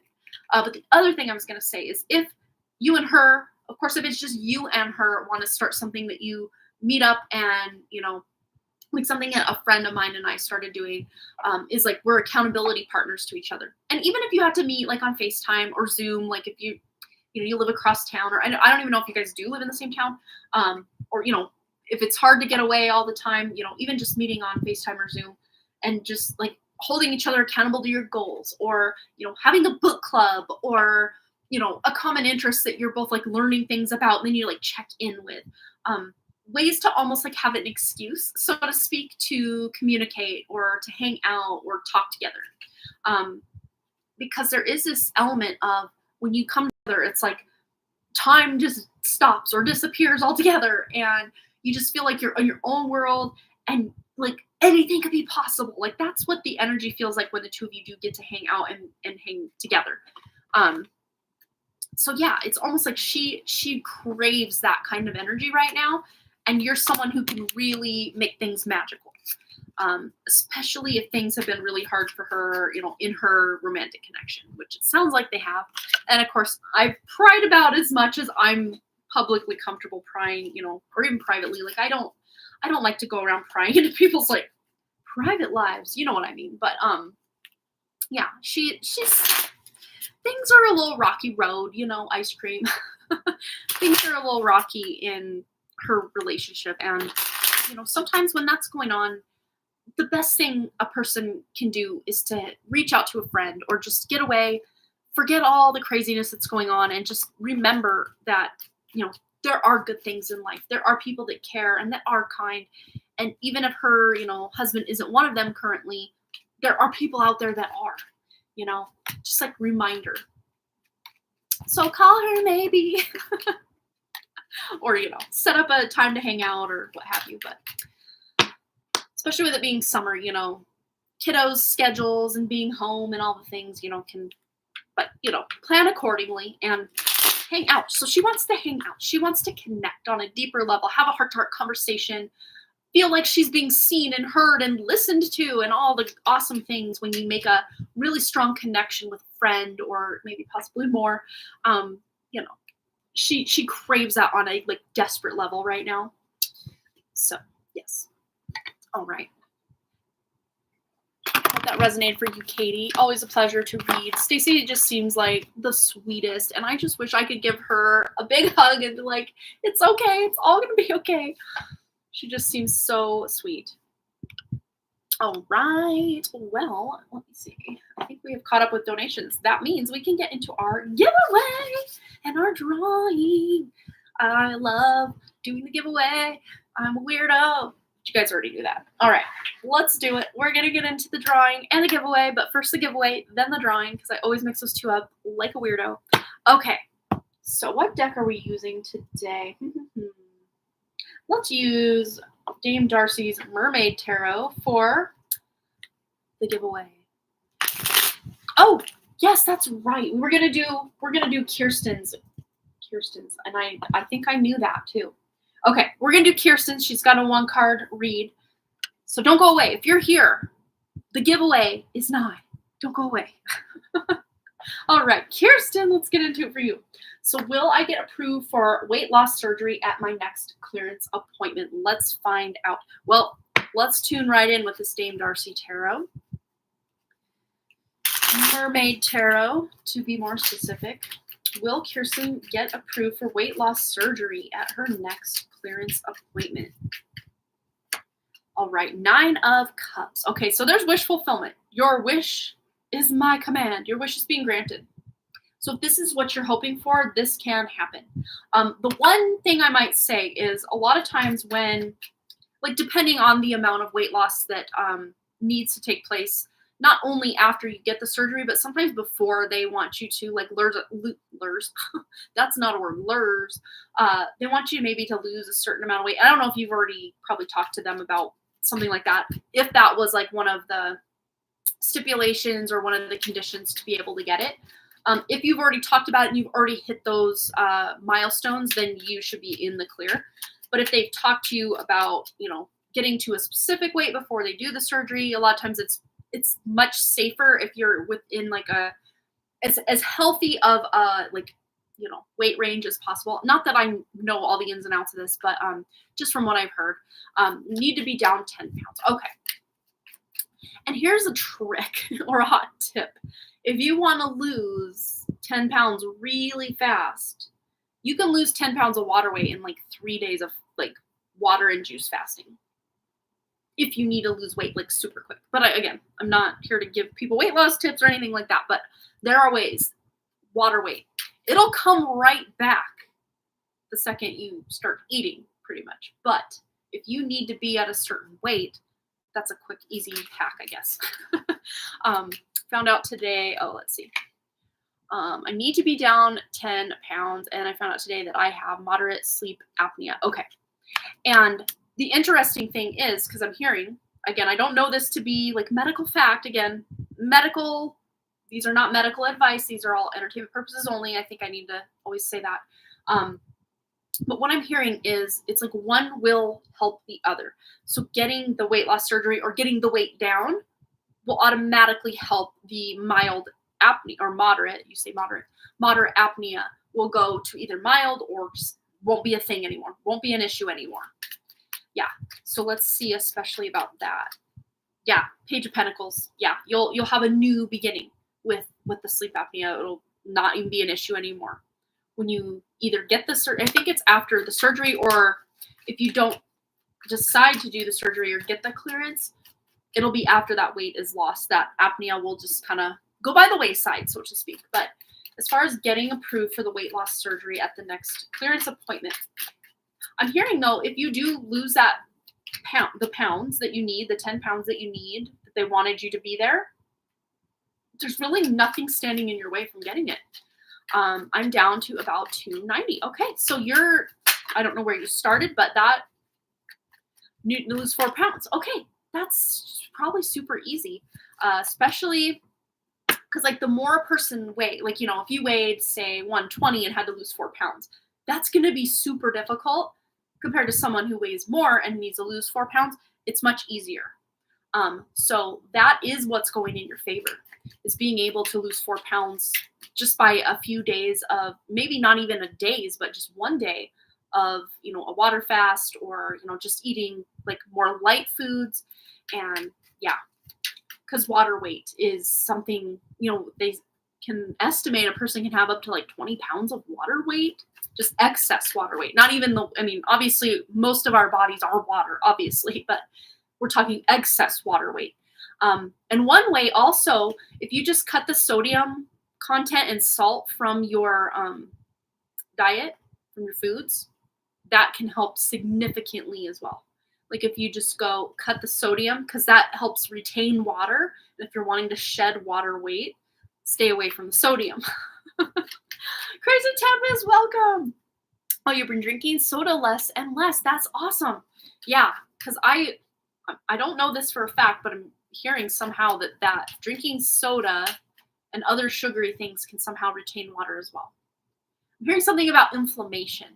Something about excess sugar, inflammation, increases the weight. I don't know. Something. I don't know. I'm not like medically inclined to know all these things, but just what I'm hearing. So that explains why I gained weight after having some salt. Yeah. And the thing is, if you can just really watch, like, you know, even the things that you're not like sitting there with your salt shaker just shaking it up. That was something I struggled with, like, all growing up and even now. And my brother, he's just like, shh, salt. But I like cut way back on salt starting in like early May. And holy cow, I haven't had to change a whole lot about much else. And I'm down like 10 pounds. I'm within where I want to be, where I feel good in my body. Excess carbs, retain water, like, yeah, excess carbs. Yeah, like sugar. Sugar is like a monster. It's a monster. Yeah. Soft pretzels are dipped in nacho cheese. Guilty pleasure. Yum. Right? So good. Let's see. Just anything else Kirsten needs to know about getting approved. Yeah, 9 of Wands. Like, you're close to the finish line. you're so close. You can taste it probably. So close. So I would say you get down, and they may even be that, oh, you're 2 pounds or 3 pounds up from what we want you to be, but that's so close. Let's go. You got your clearance. But I would play it safe and just, watch some salt and sodium intake, and, just try to be, if you have a very sedentary lifestyle, just try to be a little more active. Um, you know, just do the things that you feel intuitively led to do. Yeah, it needs to see consistency. And yeah, and I think that's not asking too much, because, especially if you're wanting to do this life-changing surgery, you're already signing up to completely shift your lifestyle. I do know one person personally that had, I think it was a gastric sleeve, but and this was like in the mid 2000s. And she had the surgery, and for like 2 years after the surgery, she could only eat so much, and it was like the tiniest little amount.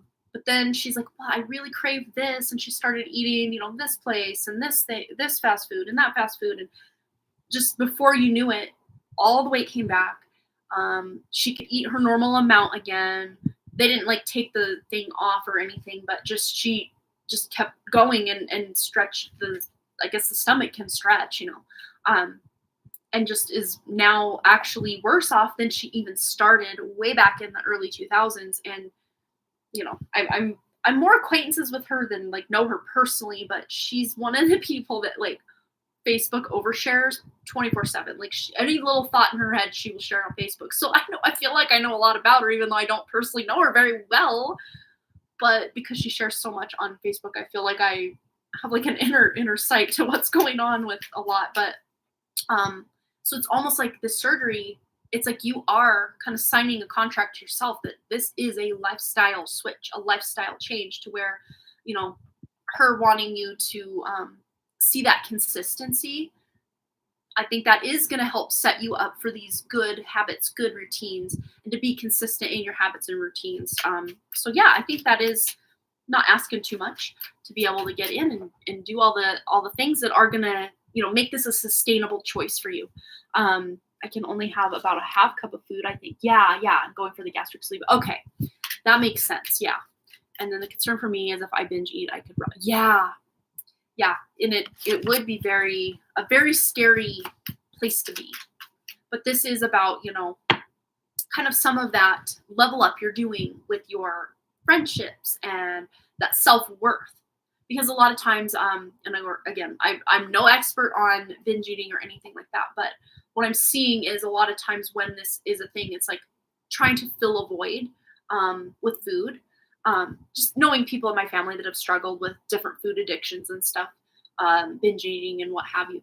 But again, this is like secondhand experience, not like firsthand experience. So only take if it resonates. But, a lot of times it is about filling a void. But when you are doing these level ups, it feels like, again, like a grand scheme, lifetime level up that you're doing, Kirsten. And I think all these threads are woven into a tapestry of, your job and your health and your coaching business and your friendships and your love life. Like they're all so interwoven, interconnected. And it's almost like one domino will affect all the others, but for the better, like in a good way, because you getting that, releasing those fears and these anxieties of, fear of both success and failure in all the regards, in all the areas of life, you're overcoming a whole lot of, trauma and baggage from the past, to where maybe the binge eating is just going by the wayside, a thing of the past, much like the sleep apnea and the other things as well.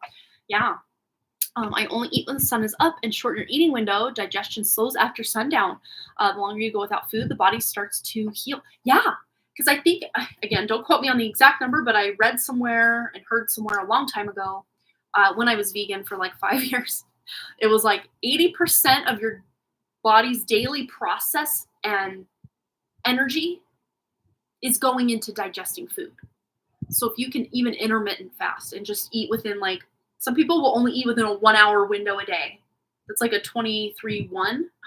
I just naturally, personally, go for something like a 16-8, I think it is, where I eat all my meals in like an 8 hour window, and then I fast, overnight and into the next day.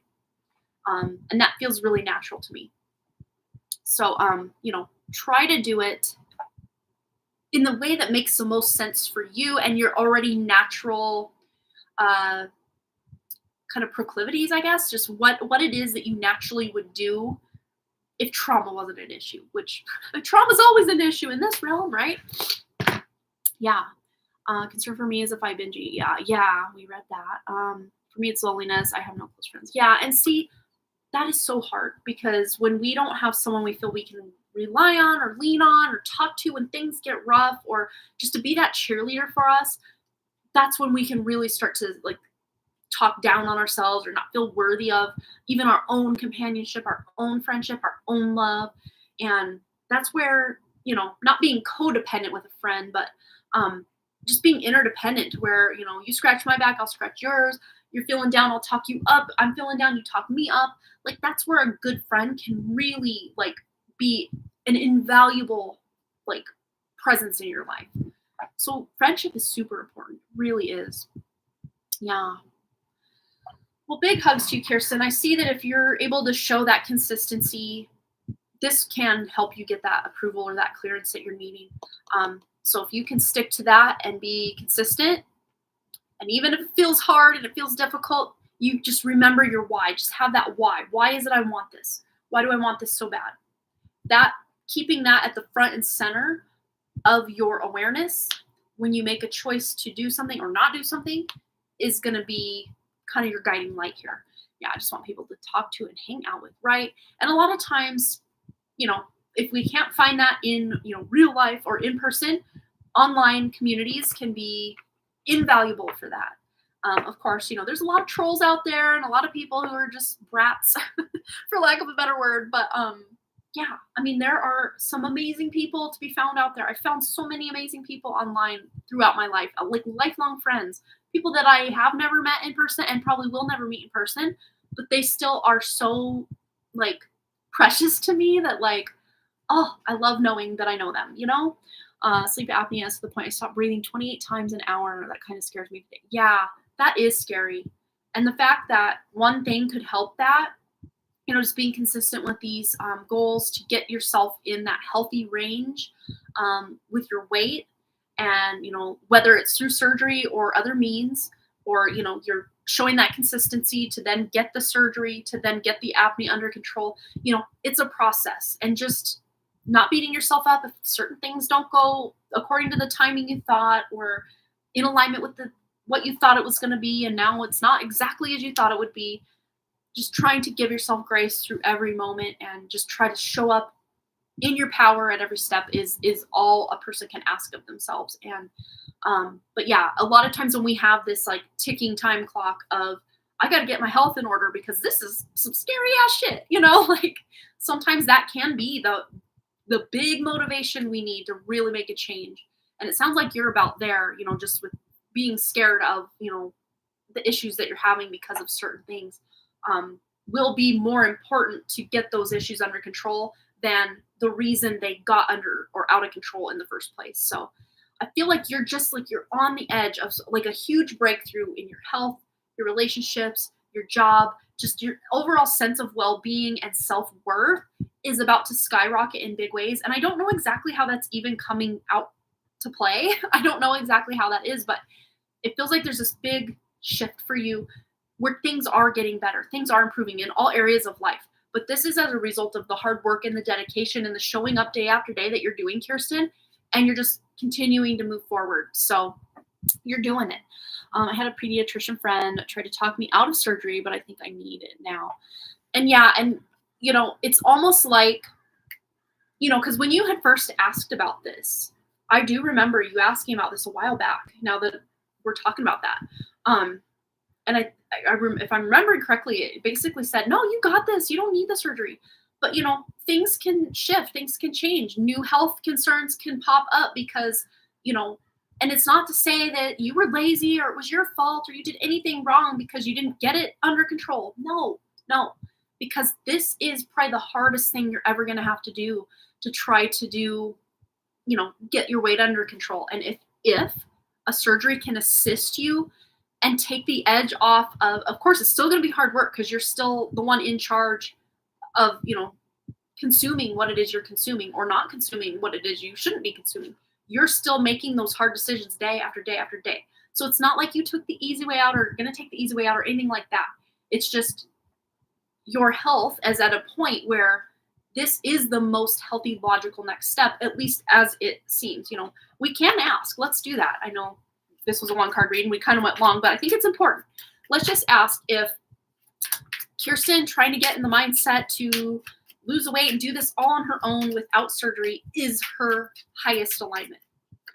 Now let's ask if this gastric sleeve is in her highest alignment at this point in time because of all the circumstances. All right. So as far as, wow, it's almost like you could go either way because the Magician, whoa, that was weird. It was like, the Magician, this is for if you can do it yourself, obviously you can. There is no stopping you. If you put your mind to something and you put that dedication in, you absolutely don't need the surgery to do this. Yet, at the same time, that being said, is surgery in your best interest? To get this going and you on this journey, this is about moving forward, finally being able to move forward. I'd say that would be in your best interest because this will help you finally be able to start that ball rolling in the downward direction, weight-wise and health issue-wise, back to that baseline and back to the happy medium for you as far as health goes, that like health, homeostasis, health balance. Surgery could totally like fast track this for you in ways that you just trying to do that mind over matter and, I got this, which yes, you could totally do that.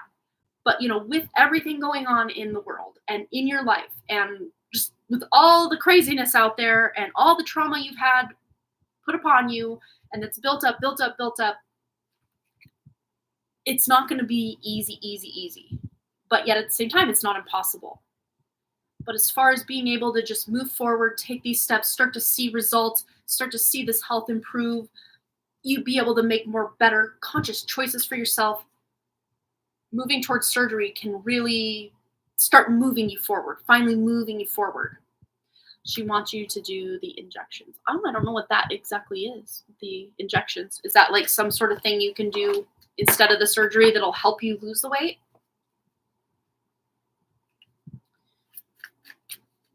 And I'm losing cards. Well, this one seems relevant since it fell down. Okay, so it might be difficult, but we got Knight of Cups. Okay, so this is also moving forward. Oh, like Ozempic. Okay, that's what was like coming to my mind, was like something like Ozempic. But yeah, I mean, these are like choices because I mean, Ozempic in and of itself is still something that is like a drug designed for one thing, but used for other things or benefits for other things or what have you. But then there's also the downfalls or the, it's kind of like again, this is just what I've seen or heard, not personal experience, or that I know personally anybody who's on it or has taken it, but just hearing what we hear out there about you can lose all this weight, but the second you go off it, it's like you have to be on it the rest of your life because when you go off of it, the weight just comes right on back. And again, just hearing a collective of experiences that somehow keep finding me for whatever reason. I have no interest personally in Ozempic. My mom has diabetes, which I guess like Ozempic could help, but she's not on it or anything either. But yeah, like a permanent solution or at least something to where the choice would be yours. Obviously, nothing's permanent because choices you make or don't make could completely shift it. But it's about almost like reprogramming yourself to whatever it is that was causing, because basically the weight loss and then the needing to get the surgery are like symptoms of the actual root cause of what's going on. And yes, the surgery can definitely make those symptoms go away for a while, or at least bring them down or get them manageable. But there's still the element of addressing the root cause that got you in the situation to begin with, which is most likely trauma and limiting beliefs and all the things, which we could be here all night talking about. You know what's up. But it's about chipping away and working away and possibly again in tandem with your surgery, or if you want to do it on your own, that's always a possibility as well. It's about doing it the way you feel is going to be most beneficial to you and most likely in the quickest amount of time, because you do have that sleep apnea going on, which can be, that sounds very scary as far as not stopping breathing 28 times an hour. That's nothing to just be like, oh, we'll figure it out later. Like, that's scary, right? And that almost does feel to me like a motivation to you, that your body's saying, I'm struggling. We need to do something. We got to make a change now. And if surgery is the quickest way you can make that change to get that stable footing for yourself, and also in tandem be addressing these root cause issues, I think you've found the right way forward. Does that mean you need this surgery to be able to get to that goal? No. But again, this is up to you, your intuition. You did have that magician as far as you being able to do this all on your own. You absolutely can. But as far as the timing of it and the totality of it, the surgery could definitely help you get going in a good direction for yourself, to where you can feel like, okay, I'm gaining progress. I'm gaining momentum.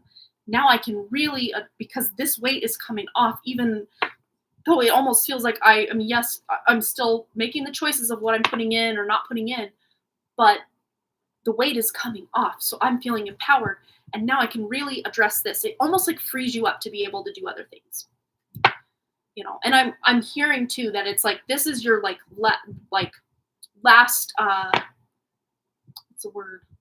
Last result, or last, almost like you, I don't know. I know what I'm trying to say. I just can't say it the way I want to say it. Yeah, resort. What was saying result? That's what I'm trying to say. Yeah. And maybe because resort, very interesting, because resort makes you feel like, oh, I'm lounging, I'm vacationing, I'm at a resort. And result is like, I got to get to the end. I got to get these results going, right? So it's almost like, if you do choose to do the surgery, you might want to take some time off, if that's at all feasible or possible, because I don't know, your financial and living in all this situation. But if you do have a way to maybe even take a month off or 2 months off to really convalesce and get back to strength and really be able to work through the deeper emotional, reasons that you had to even have the surgery in the first place, like, that will really help you have a stable foundation moving forward post surgery for yourself, if you can swing it at all. Having PCOS makes weight loss incredibly slow. Yeah, right. And so that's like different comorbidities are piled on, that if you address the weight loss, that helps keep, like, I know, again, I don't personally have PCOS, but I know of friends and people and even family members that have it. So it's like, when you can get your eating healthier under control, the PCOS symptoms tend to not be so severe or extreme. And of course, if you're losing weight also, that can help make them not as extreme. And you won't have to worry about, because I have PCOS, it's hard for me to lose weight because the weight is now coming up. Yeah, diabetes of the ovaries, right. Because it can also, if I'm remembering correctly, leads to diabetes eventually if it goes wildly untreated or unmanaged. Yeah, that makes sense. Oh my goodness. Yeah. And the fact that you do have comorbidities, I'd say, yes, maybe the surgery was your last result, but it does feel like you're there, because these comorbidities really are affecting your quality of life to the point where if you can address the weight issue with your surgery, it will start to bring those other comorbidities down into a more balanced, or maybe even help them go away for good, because you're not dealing with the underlying cause of the comorbidity. So yeah, there's a lot of options. You can weigh pros and cons with do it on my own or not. But I would say if you want to get in that physical space sooner, of course the surgery is going to be your best bet. I've been wanting surgery since I had my mini stroke. Yeah, see, it's almost like your body's crying out for help. And yes, you could do it all on your own with that magician, but and you may even say in your head, well, if I could if I could do it myself, I'd already done it by now. And yes, maybe, but also no. But it's almost like this, I know I could do it on my own, but it feels so hard. It feels like this Mount Everest to climb all by myself. But if I could have assistance of this team of doctors that are going to help me, and especially if they have some sort of like post operation program to follow as far as food choices and amounts, and by this date you should be experiencing, like if they have some sort of protocol for you to follow, or there's some sort of group or help that you can subscribe to or get after the surgery, that is going to help you so much more, because that's less choices or decisions you have to make about keeping this train a going. You know what I mean? Oh, they do. That's so good. I would hope they would, but you just never know, right? It's almost like with the autism diagnosis. Well, here's your autism diagnosis. Okay, now what? That's it. You're set. Like, but now what? I think this is different, though. I think this is different. Yeah, there's a support group. I have appointments for the rest of my. Yeah, that makes sense, because this is, a lifelong struggle now, a lifelong battle. But just because it's a struggle and a battle doesn't mean you can't still have a quality, thriving, amazing life for yourself. So, Kirsten, I want to give you a big hug. Big hug, Kirsten. Big hug. We are really, really rooting for you, supporting you. You'll have to let us know how all of it goes, what you're comfortable sharing. But yes, I want more than anything for you to be happy and healthy and thriving and not having to deal with all these health issues, because like we were saying at the beginning of the live stream, it's like if you have time and your health, you are so wealthy and so abundant, especially your health, man. If you can have good health, even if you don't have a lot of time, you can make more of the time that you do have. Yeah, there's so much trauma in that relationship. Absolutely, absolutely. Yeah, just compare, what you had going on before you met him, or, where you were before you were in that relationship with him, and then the after. I think it would be very clear and plain to see all the damage that did to you. Not just physically, but emotionally, mentally, spiritually, just all the ways. Yeah, but you're unpacking it. You're still leveling up. And when I feel a level up for you, like I kept saying or feeling this big lightening of a load that's just been like seemingly weighing you down for so long, Kirsten, literally and figuratively and metaphorically, all the things. Yeah, you're coming into your own in a big way. That's going to help expand your energy and lighten the load of energy. You're going to be able to rise above a lot of what you had been dealing with. And it's like, I just heard the rest of your life is the best of your life, which I hear that when I do the pick of cards, I hear that from time to time. So it almost feels to me like a lot of the people that would pick those piles back in the day had been through some ish. They had been through it. And now they're ready to pick up the pieces, or, maybe completely leave some pieces behind because they don't need to come along for the ride. But then to be able to take what is going to serve you moving forward, take that and then grow and move in the new direction that's going to be so much better. And it's almost like comparing the rest of your life to the first part of your life, Kirsten. It's going to be like a night and day difference, because you're working through so much, and you're almost going to not recognize, in the best possible way, not going to recognize who you are a year from now, 2 years from now, 3 years from now, on and on and on, because you're just leveling up, growing, becoming who you truly are by peeling off all the trauma, the wounds, the baggage, the put uponness from all this other external, and even healing a lot of the self-worth issues. Yeah. Big hugs, Kirsten. You got this, girl. Hello, Alice. Welcome. It's been a while. I haven't seen you in a while. I hope you're doing well. You made it just in time for the giveaway. Yes, you did. Yes. We took a little extra care with Kirsten on that, but I felt like we needed it for her. We did. So let's get into it. We are going to pull a tarot card. So if you have not, I want to say you've entered the giveaway before, Alice. I think I've written your name down on a piece of paper before. But anyway, here we go. So if you're new here, you've never done this before, all you got to do is determine, in whatever way feels most fitting for your intuition, or if you want to guess, or, however you do it, what card am I pulling out of the deck? You're so welcome, Kirsten. Big hugs to you, and thanks again for your lovely donations. All right. What card are we pulling out of the deck today? Go ahead and start guessing or determining or using your intuition or whatever it is. Ooh, I like it. All right, so we need to guess or use our intuition. What tarot card have I pulled from the deck? And if we're going and going and going and going and going and we're not getting it, oh, we were close. I thought someone had it for a second. So the first part was right and the last part not quite. Someone I thought had it. Okay. Ding, ding, ding, ding. Linda, 6 of Pentacles. Linda, you are like a lucky little firecracker on these. Mic drop. Lucky little firecracker. Look at that. Linda has won. Look at that. All right. Linda, you have won the giveaway today. And, oops, my mouse is trying to leave the building. Okay. Stay there. Stay. Not only did I have to teach my dog to sit, I had to teach my mouse to sit as well. All right. Yay, Linda. Hi, Tanya. Hi again.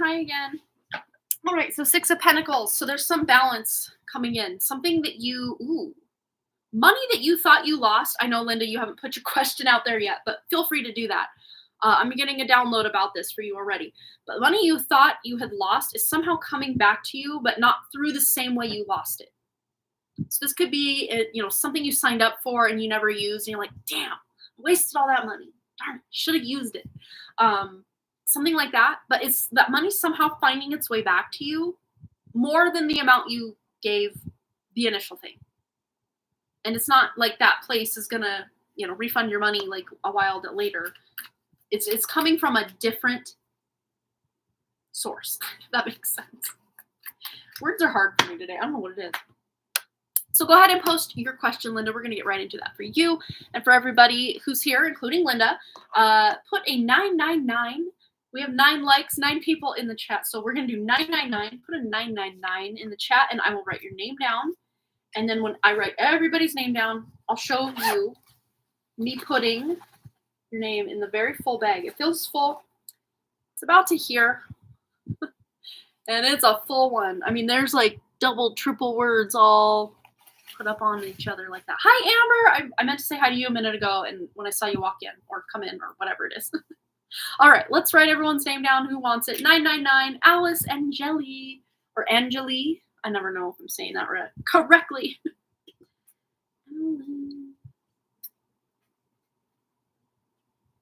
All right, next we have Brandy Lynn.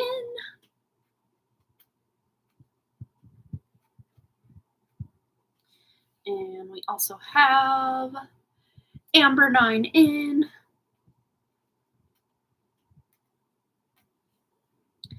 And Banana Anna S.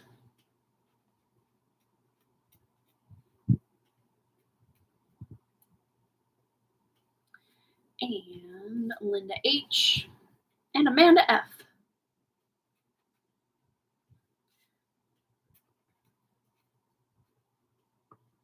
And my handwriting is not what it once was tonight. Anyway, I don't know why it looks pretty bad tonight. All right, Amanda F.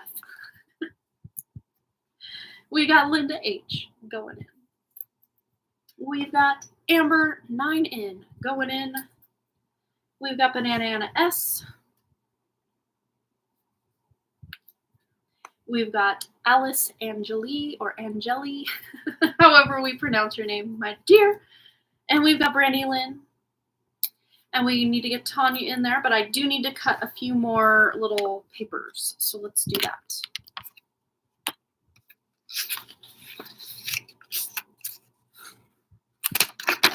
All right. Okay, so need my scissors. Where are they hiding from me? Okay.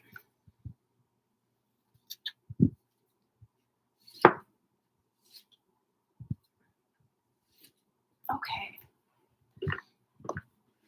So Tanya, let's add Tanya.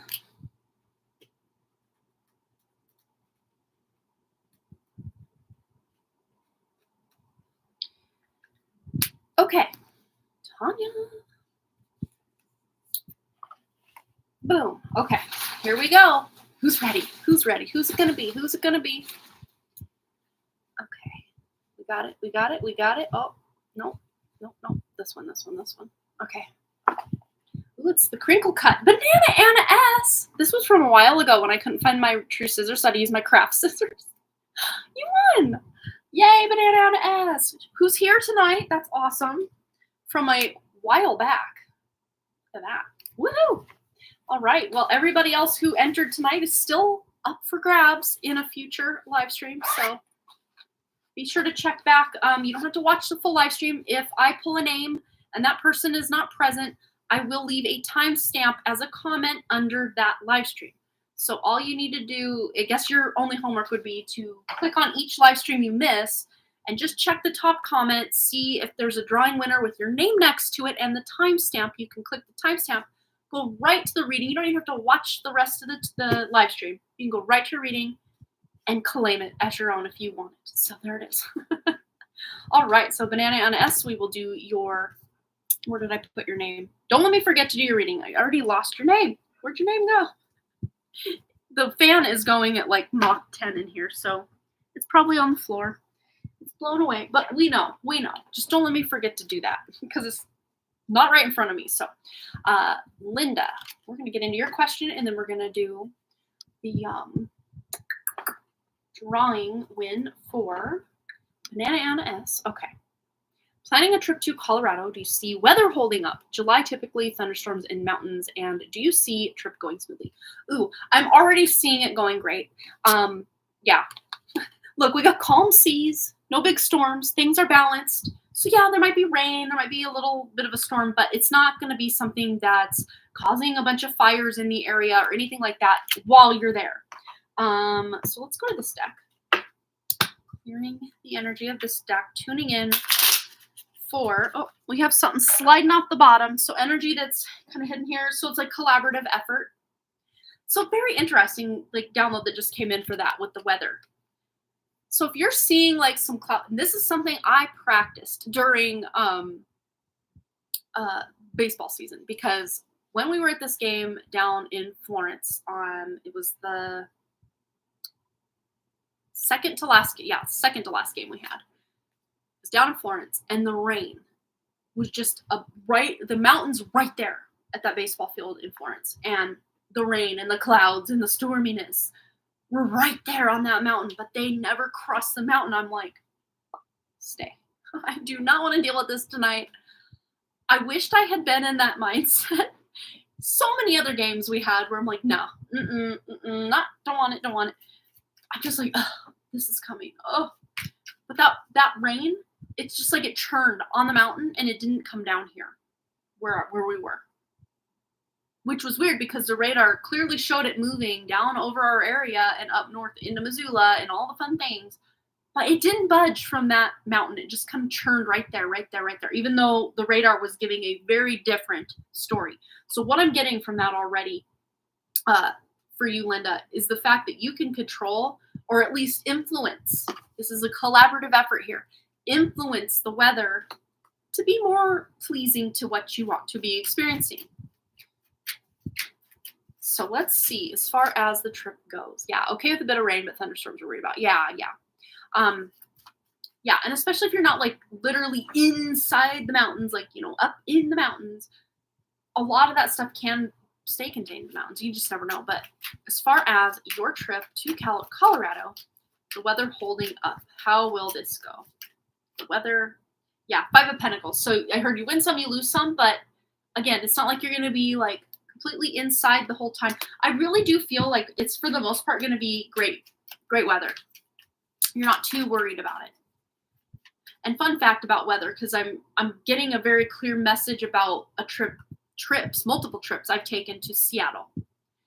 I've been to Seattle probably 5-6 different times in my life. One of which, the first time I ever went was in 1997. I stayed with my aunt in Everett, Washington, which is just a little north of Seattle. And was there 7 days, never rained.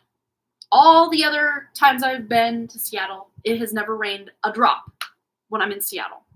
Not to say that I wouldn't mind. I mean, I don't care. If I'm going to be in Seattle, I mean, that's what Seattle's known for, is the rain. Never rained a drop when I've ever been there. But how weird is that? So it's almost like I'm really feeling this is you can experience some really great weather. But let's just see the trip going smoothly, just in other regards, not just weather, but every other aspect. Yeah, strength. But this feels like an empowered energy of you feeling like, well, even if it's not exactly as I wanted, or oh my god, there's a spider! Ew, get out of here. Come on now, bro. That's a creepy one, too. I don't want to deal with you. Oh, now it's on the floor. Just don't climb up my leg, please. Okay. So what I was getting at is like, there might be some unexpected things going on, but you're going to be like, okay, this kind of sucks right now, but like, I'm in charge. Okay, this is fine. I mean, you couldn't have placed that spider at any more of an accurate time this whole life stream. I wished you could have seen it, but I didn't want to chance it crawling on my arm because it's one of those cute little like spiders that like walk sideways and backwards. Like I can get on board with a spider like that, or like other little spiders I'm fine with. But that's the kind of spider I'm not a fan of. It's like a hobo spider. No thanks. Not today. Not today. Now I'm paranoid. Where'd it go? But see, I'm rising above it. Okay. Yeah, you've never experienced rain before there either. Oh my goodness.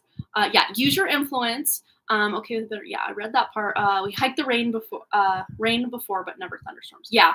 I see you being able to steer clear of it. Yeah, it's almost like you can somehow plan ahead without even if a person knows a weather report. If you live anywhere near mountains, you can know that weather report can be thrown right out the window in a moment's notice because that's just how it happens. I live in the mountains, so it happens quite regularly. It's like, well, it was only supposed to be 40 degrees today, but I'm looking outside and I'm outside and it's 70 right now.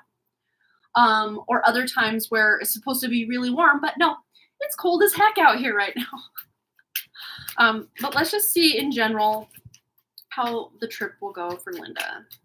Yeah, King of Cups. Again, with the emotional balance, you started the reading with balance. Yeah, things feel very balanced. A lot of good fun connections, lots of laughs. You feel renewed and rejuvenated when you get home. You're learning something about yourself. If you were around when I did Sandy's reading, I was telling her there's almost just something magical that happens even if you go away for like an overnight. There's something very uplifting and magical that happens when you return from a trip. Whether it's a long trip, a short trip, a medium length trip. I don't know what a medium length trip would be, but you get what I'm saying. There's just this, we're somehow slightly changed for having gone, and for the better, I feel in this regard for you. There's this change coming that feels like you're changing for the better in some way. Maybe even getting clarity. Yeah, that's something that's big for me when I go on a trip and return home. Sometimes on the way home, or like the night before I leave, I almost just start getting downloads about what I'm going to do the next week when I get home. And I get all these like ideas and I feel very motivated and inspired.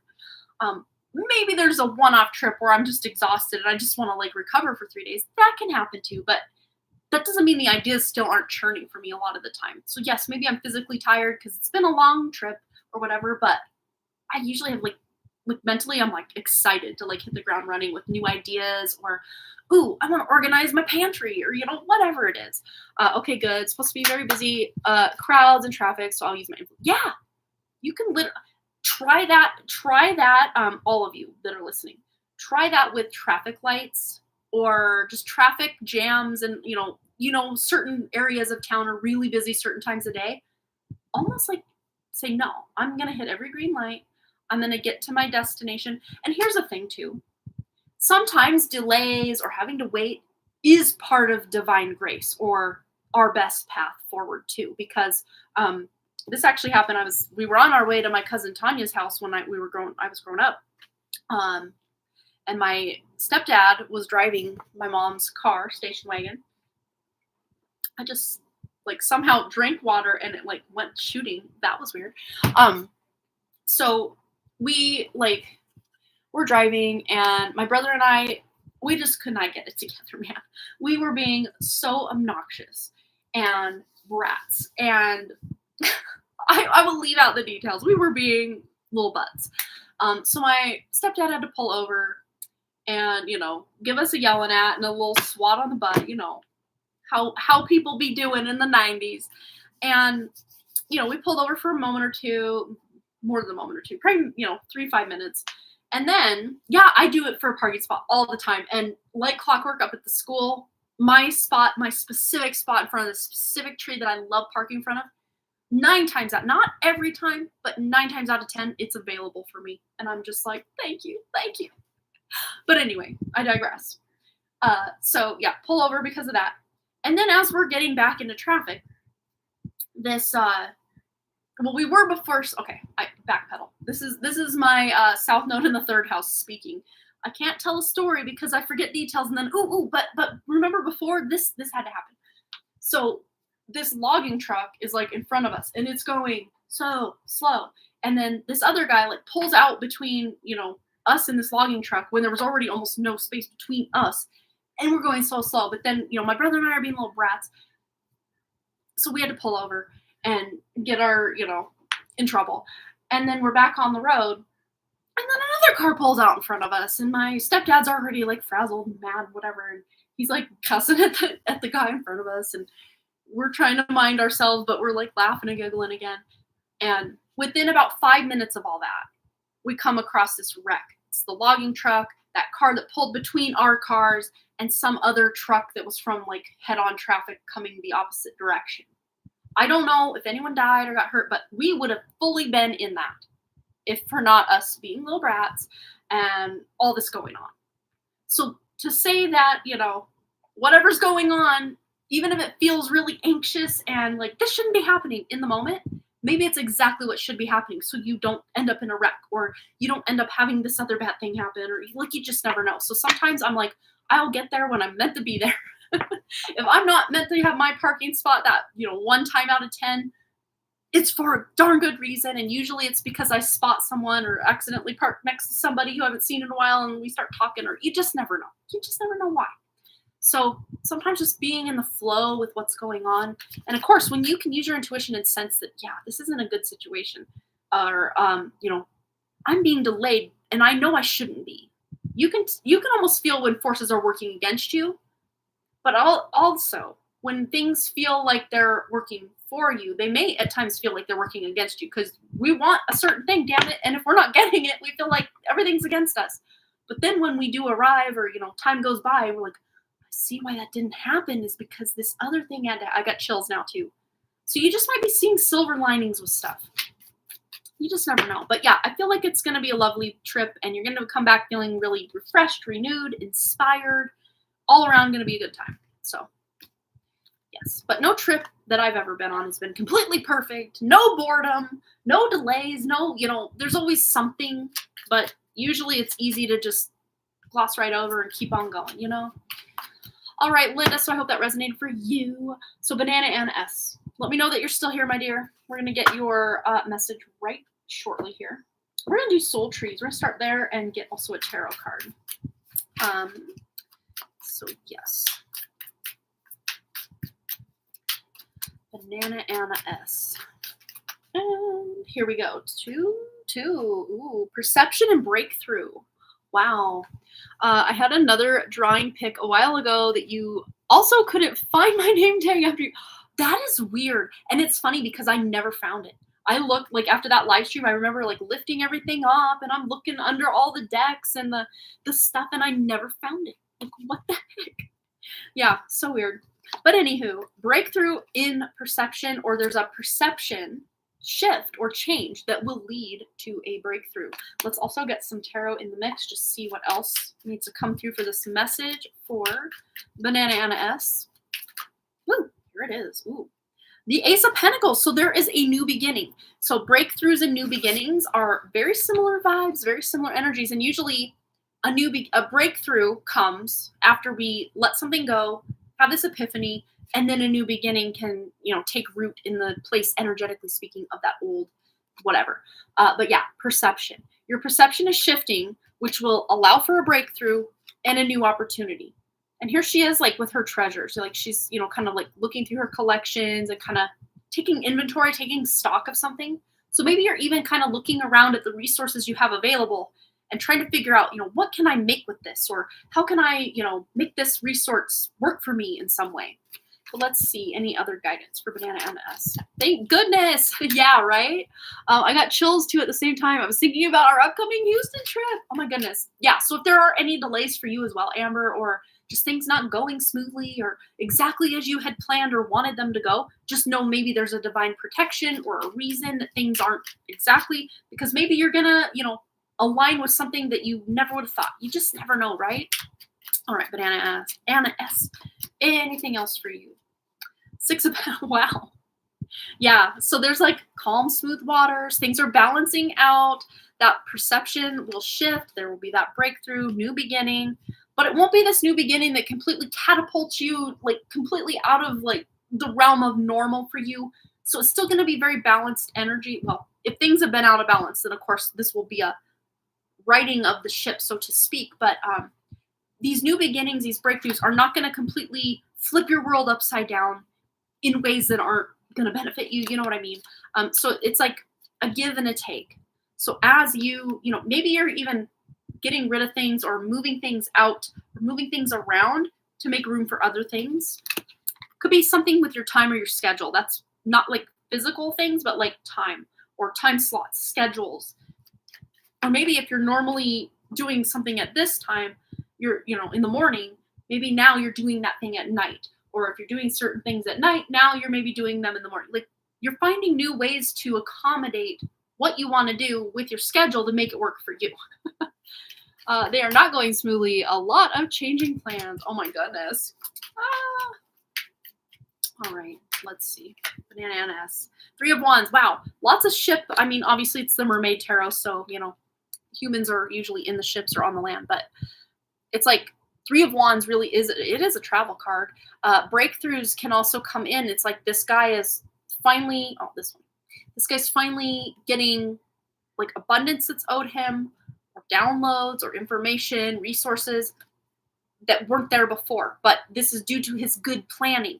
So maybe you shifting certain things in your schedule can actually accommodate certain things to now come in where the way your schedule was aligned or laid out just wouldn't even have allowed certain, it feels resource driven or like some sort of connection, opportunity. Not so much like, well, if I do this during the day, I'll make more money than if I do, not so much that, but just the time is shifting somehow.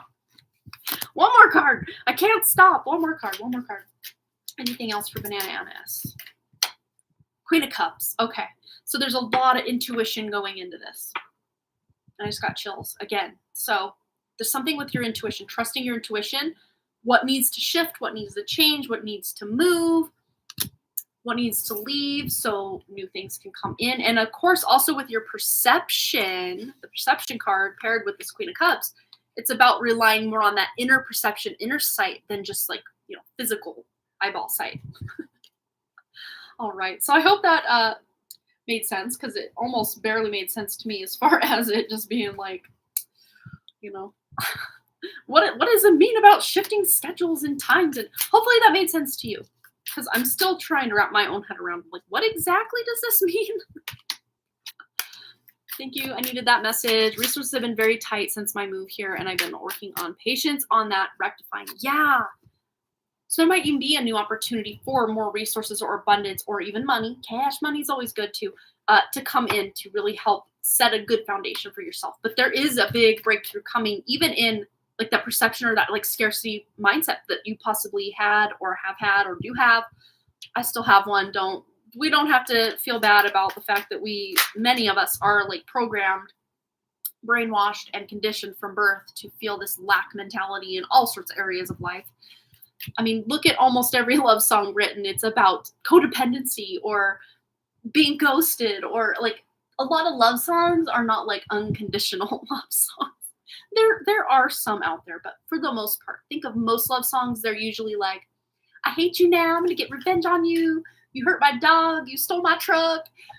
Those are mostly country songs that I was just thinking of right there, but aw, big hugs to you. There's breakthrough coming. Something that's been blocked or held up is coming in, because you did get that 6 of Pentacles where, it's not just give, or take. It's a give and a take, and a give and a take. Aw, you're so kind as well. Always a pleasure to hang out with you here on the live stream. All right, all right. So I do believe, I do declare, I do believe we have come to the end of the road of tonight's live stream. And remember, Friday's live stream will most likely also be at 6 p.m. Mountain Time just because of, things and schedules and times. Oh, and Amber, I was going to tell you, you just texted me too. Oh, you made a jewelry box as a gift. Awesome. I was going to tell you, I had a candle order come in for my mother-in-law for the doctor she works for, his birthday, and the neighbors, she wanted to give the neighbor lady a candle as well. And I had another candle order I had to get out. Your candles are coming. And also, Brandy Lynn, if you're still here, your candles are coming too. This weekend is like I want to finish up your wonderful, lovely ladies' candles and get them going. Get them going. Get them to you. Okay. Yay! Yay, she's still here. Cool, cool. All right, so let's see what. Oh, it's so beautiful. Oh, it's a product, a journal. Oh, wow. So there's a jewelry box. It's like, let's do this. Wow, that is so cool. Let me go this way. And then there's the top and the side. Wow, look at the detail on that. Oh, no worries. I will look at that. I'm still catching up. I'm on my, if you missed the beginning of live stream, I kind of talked, not at length, but I mentioned that my 1 hour a day of screen time is going pretty well because I've been so busy. So I haven't even been on my screen as much as I used to. So beautiful. I love the journal. That is so cool. Wow. Beautiful. Neat, neat, neat. Oh, and no worries about the delay because, again, I've also been delayed just because the changeover between school and summer has not been an easy kind of transition for me. My kids seem to be just flowing right along with it. They're just having a great time, which is good. That's what matters. But mom's getting things done and being here and being there. But energetically by the evening, she's really struggling to just feel okay because it's busy right now. But yes, I will be getting those candles finished, and my fingers are crossing to hope to get them mailed out early next week because I will probably most likely use the weekend to work on those things and then get them mailed out to you lovely ladies next week. So that's my tentative, hopeful, fingers crossed plan that I can get that going and get that done. And yeah, so that's my plan. Dude, I want one as well. Well, I'm not going to say you have to add that in because I feel very content with the amount that you've already given me, or are gifting to me. And yes, but yeah. I do journal a lot. Well, that would be sweet, but I'm not expecting you to do that. But if you want to, I would not say no. That would be so sweet. But I'm not expecting that you have to do something like that. But you are so sweet if you do that. But you're so sweet anyway. Can you tell I have trouble receiving gifts? Not like trouble, like, oh, I don't want it, but like accepting graciously. I graciously accept if that's something you want to do. But what you've already allotted to give me, I feel very content with that as well. So thank you, Amber. Me awkwardly explaining, oh God, something touched me. Ugh, that spider's still somewhere in here. Nothing could have touched me. So what was that?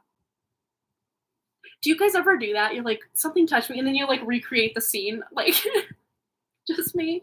See, I'm weird. My weird is showing. It must be getting late. That's how we know Amanda's tired. She starts getting even more weird than normal. What's normal anyway? Come on now. I feel it's not enough. You have been such a big help in my journey. Well, thank you. You are so sweet, and I appreciate you. So thank you so much for that. All right. Well, I'm gonna go hang out and hopefully get some sleep. We've got 2 more days of camp this week, and then it's the weekend. And I don't have anything planned for the weekend except candle endeavors. That's it. I say that now, and then I'm gonna hear, oh, by the way, can you do this? Or, hey, Mom, can you wash my one pair of shorts? Or probably, but that's okay. As far as like Must get done, candles. That's it. But that's not like a just must get done. That's something I really want to spend time doing because I really enjoy it. So it's fun. All right, you guys, well, I'm going to go. I'm rambling at this point, so you know how I get. You know how I do. All right, you guys, much love. Thanks again so much for all those likes, comments, shares, subscribes, donations, and all the things I've loved. Coming back to our regularly scheduled evening. I loved it so much, we're going to do it again Friday. But not just because I loved it so much, but because out of necessity with just the busy day, and I'm not sure what time Boston's concert for his band camp is on Friday, so but I also have to pick Wrigley up from summer camp at noon. So that would still cut into our regular 11 a.m. Mountain Time. So we're going to just this week and most likely next week have both live streams at 6 p.m. Mountain Time. Both live streams, both weeks, this week and next. Now I'm sounding like a robot. Okay, I'm out of here. Much love. I'll see you when I see you. Most likely 6 p.m. Wednesday or Friday this week and next. See you then. Much love. Take care. Have a beautiful rest of your evening and bye.